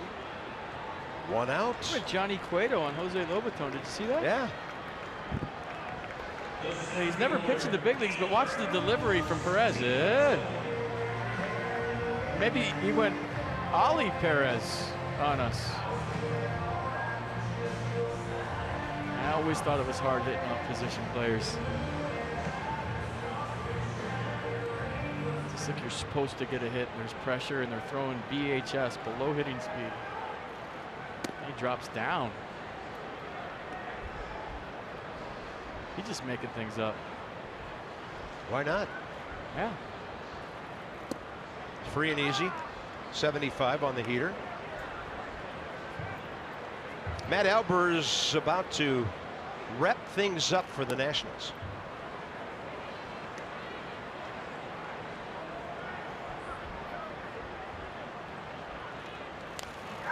And a base hit to right. Andrew Stevenson's first major league hit. And it comes off a left fielder turned pitcher, but hey, he's in the big leagues and he got a knock. I'm watching Ryan Zimmerman on the top step. He is cheering like crazy, both hands in the air. There's a lot of cool things that happen offensively today. That might be the coolest. Congratulations, Andrew Stevenson. First big league knock. In 20 years from now, you could tell him it was off of whoever. Just make it up.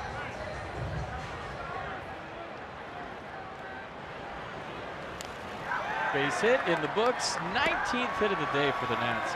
19. Very cool.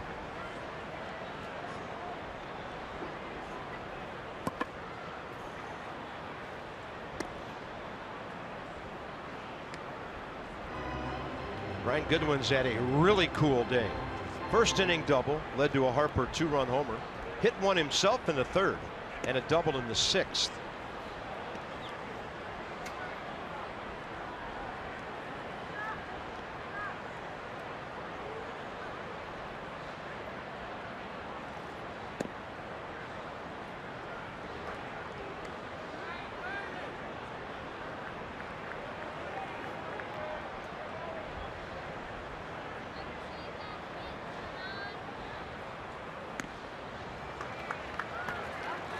Two on, 1 out on the base on balls. I like Hernan's pace.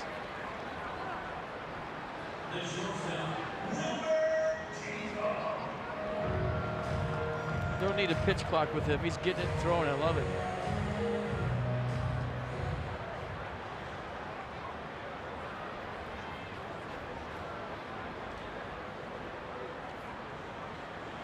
There's Wilmer Difo, and he takes one away. He's not finishing. He's got to cut it off. He's not standing on his backside. He's got to really stay through the ball and try to throw it through the catcher. 2-0. You put me on that mound and put a gun to my head, I couldn't throw a strike. No way. No shot. Right side on the ground ball. 3-6, and Difo beats it out.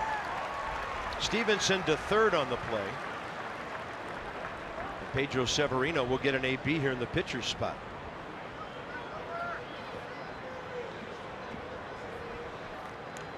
One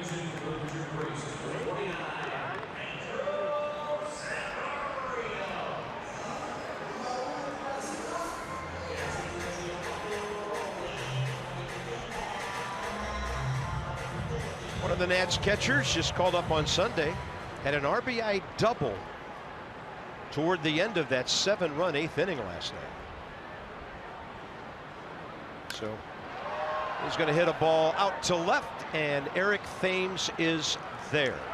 Hernan Perez puts a 0 up on the board for the Brewers in his first big league pitching appearance. And hit number 1 for Stevenson.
Missed a bunch of homers. 8 for the Nats, a couple for the Brewers. It's been a fun one to watch if you like offense. MLB.com @bat is your #1 mobile app for live Nats baseball. Stay connected with a fully customizable experience. Get Nationals home screen icons, app features, as well as game day live game video highlights, radio broadcast, statcast news, and more.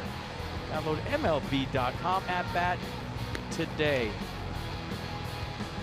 3 outs to get to put an end to the series. Matt Albers will give the call for the top of the 9th with Shaw, Perez, and VR, the hitters. I just thought of something which is dangerous. You know, as hitters, you practice all day, every day, to hit 90 to 100. You know, sometimes you set up a curveball machine, you practice on hitting off speed. But your whole life, you know, that's how you get to the big leagues, hitting a fastball. What if you had a guy in the bullpen that threw 65? Do you think over a 162 game schedule, if he just came in for 3 outs, he could do what Perez did? Just because you don't see it? I mean, you see that velocity from a coach. Yeah. It's not 60 feet 6 inches away. It's about 45 feet, if that. And I'm just wondering, could you get outs like that on a consistent basis? Yeah. My guess would be No. for a hitter or 2. And after guys watch it, look out. But you're just coming in for 1 inning. Yeah. Maybe 2 a series. Would anybody ever take that chance? Heck no. Well, the Nats won't reach the 23 runs on 23 hits April 30th against the Mets. But amazing production today, 15 hits, or rather 15 runs on 19 hits. Here's Perez. First time he'll ever bat as a pitcher. He's going to hit it out to short for Wilmer Defoe. The Nats, 2 consecutive series against teams with winning records. They lost the Friday game at Arizona, came back to win the series. Against the Brewers, winning record. Lost on Tuesday. They've come back to win the next 2.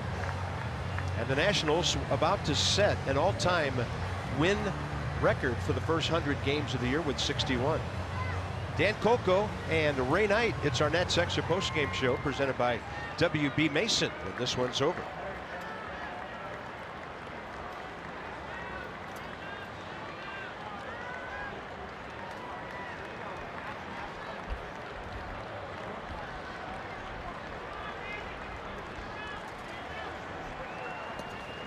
Jonathan VR 0 for 3 in the series, 1 for 8. A little bit outside. Nats about to go 14-9 against the Central and 8 over at home. They're a very impressive 14 games over on the road.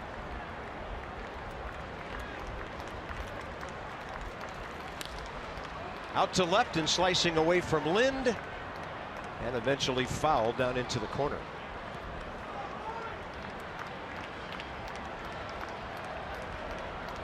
Tanner Roark, Herman Marquez tomorrow. Rockies will be here.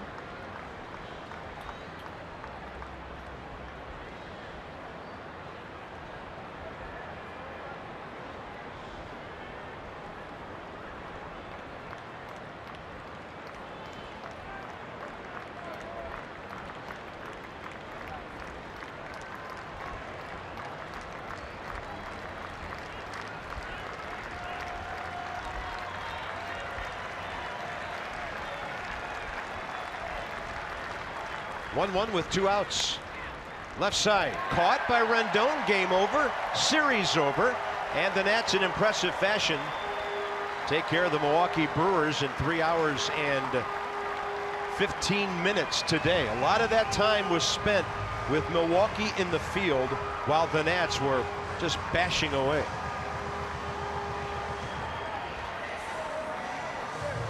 That's why BP on the field sometimes overrated. The Nats just showed up and played today. 15 runs on 19 hits. 4 home runs in a row. 5 in 1 inning. 8 in the game. And Max Scherzer did his thing on the other side.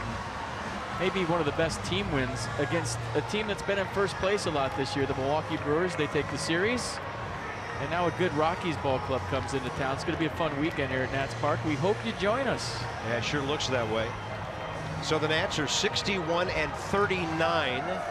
They lead Atlanta by 13. We'll see how it shakes out tonight with the Mets and the Marlins in their ball games.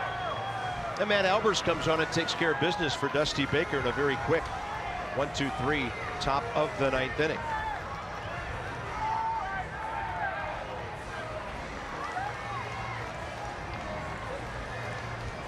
You thought this would be the tough part of the schedule for the Nats. The Brewers, the Rockies, they just came from Arizona. That's a good ball club. So, they beat the Diamondbacks, they beat the Brewers, and now they're trying to beat the Rockies. And I think when you talk about the Nats and how good they are, it's the other teams that are seeing if they measure up to the Nats, not the other way around. I think that's the way you have to think of it. Ryan Zimmerman, we're not trying to wear you out, buddy. Yeah, we are. Yeah. But the fact that you're on with us 2 days in a row means things are going pretty well. Everyone else is already in the clubhouse, so pick me.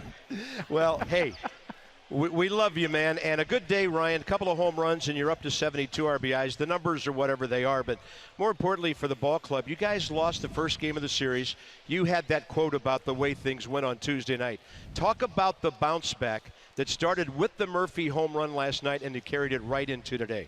Yeah, coming back from a long road trip and not really playing great Tuesday night and for half of the game on Wednesday, and then like you said, Murph got us going and then kind of just string some hits together and carried over to today. Hey, talk about the 3rd inning today, Ryan. You ever seen that or been a part of anything like that? Back to back to back to back, 4 in a row and 5 in the inning? Definitely not in the big leagues, and I don't know if ever. That was pretty fun to watch, but I mean that's what we can do when we get going. And we've kind of been up and down the last couple of weeks. We've had some injuries, but some guys have stepped up and played well. So if we keep going, it's a fun offense to be a part of. Ryan, then there's Max Scherzer. It's a rubber game. It's against a team that's been in first place a lot this year. When you guys take the field, when Max is out there, how confident are you that you're going to go ahead and win the series? Well, I mean, having him pitch every 5th day is pretty special. And that's a pretty good offense over there as well. They got some guys who can really hit, and I think you saw that the first 2 games. So to see what Max did to them makes it even more impressive. Hey, Ryan, thanks for your time. Go enjoy your teammates. Ryan Zimmerman comes up big. A 2-for-5 day, 2 homers, 3 RBIs, and the Nats win. We've got a break to take. 15-2, the final.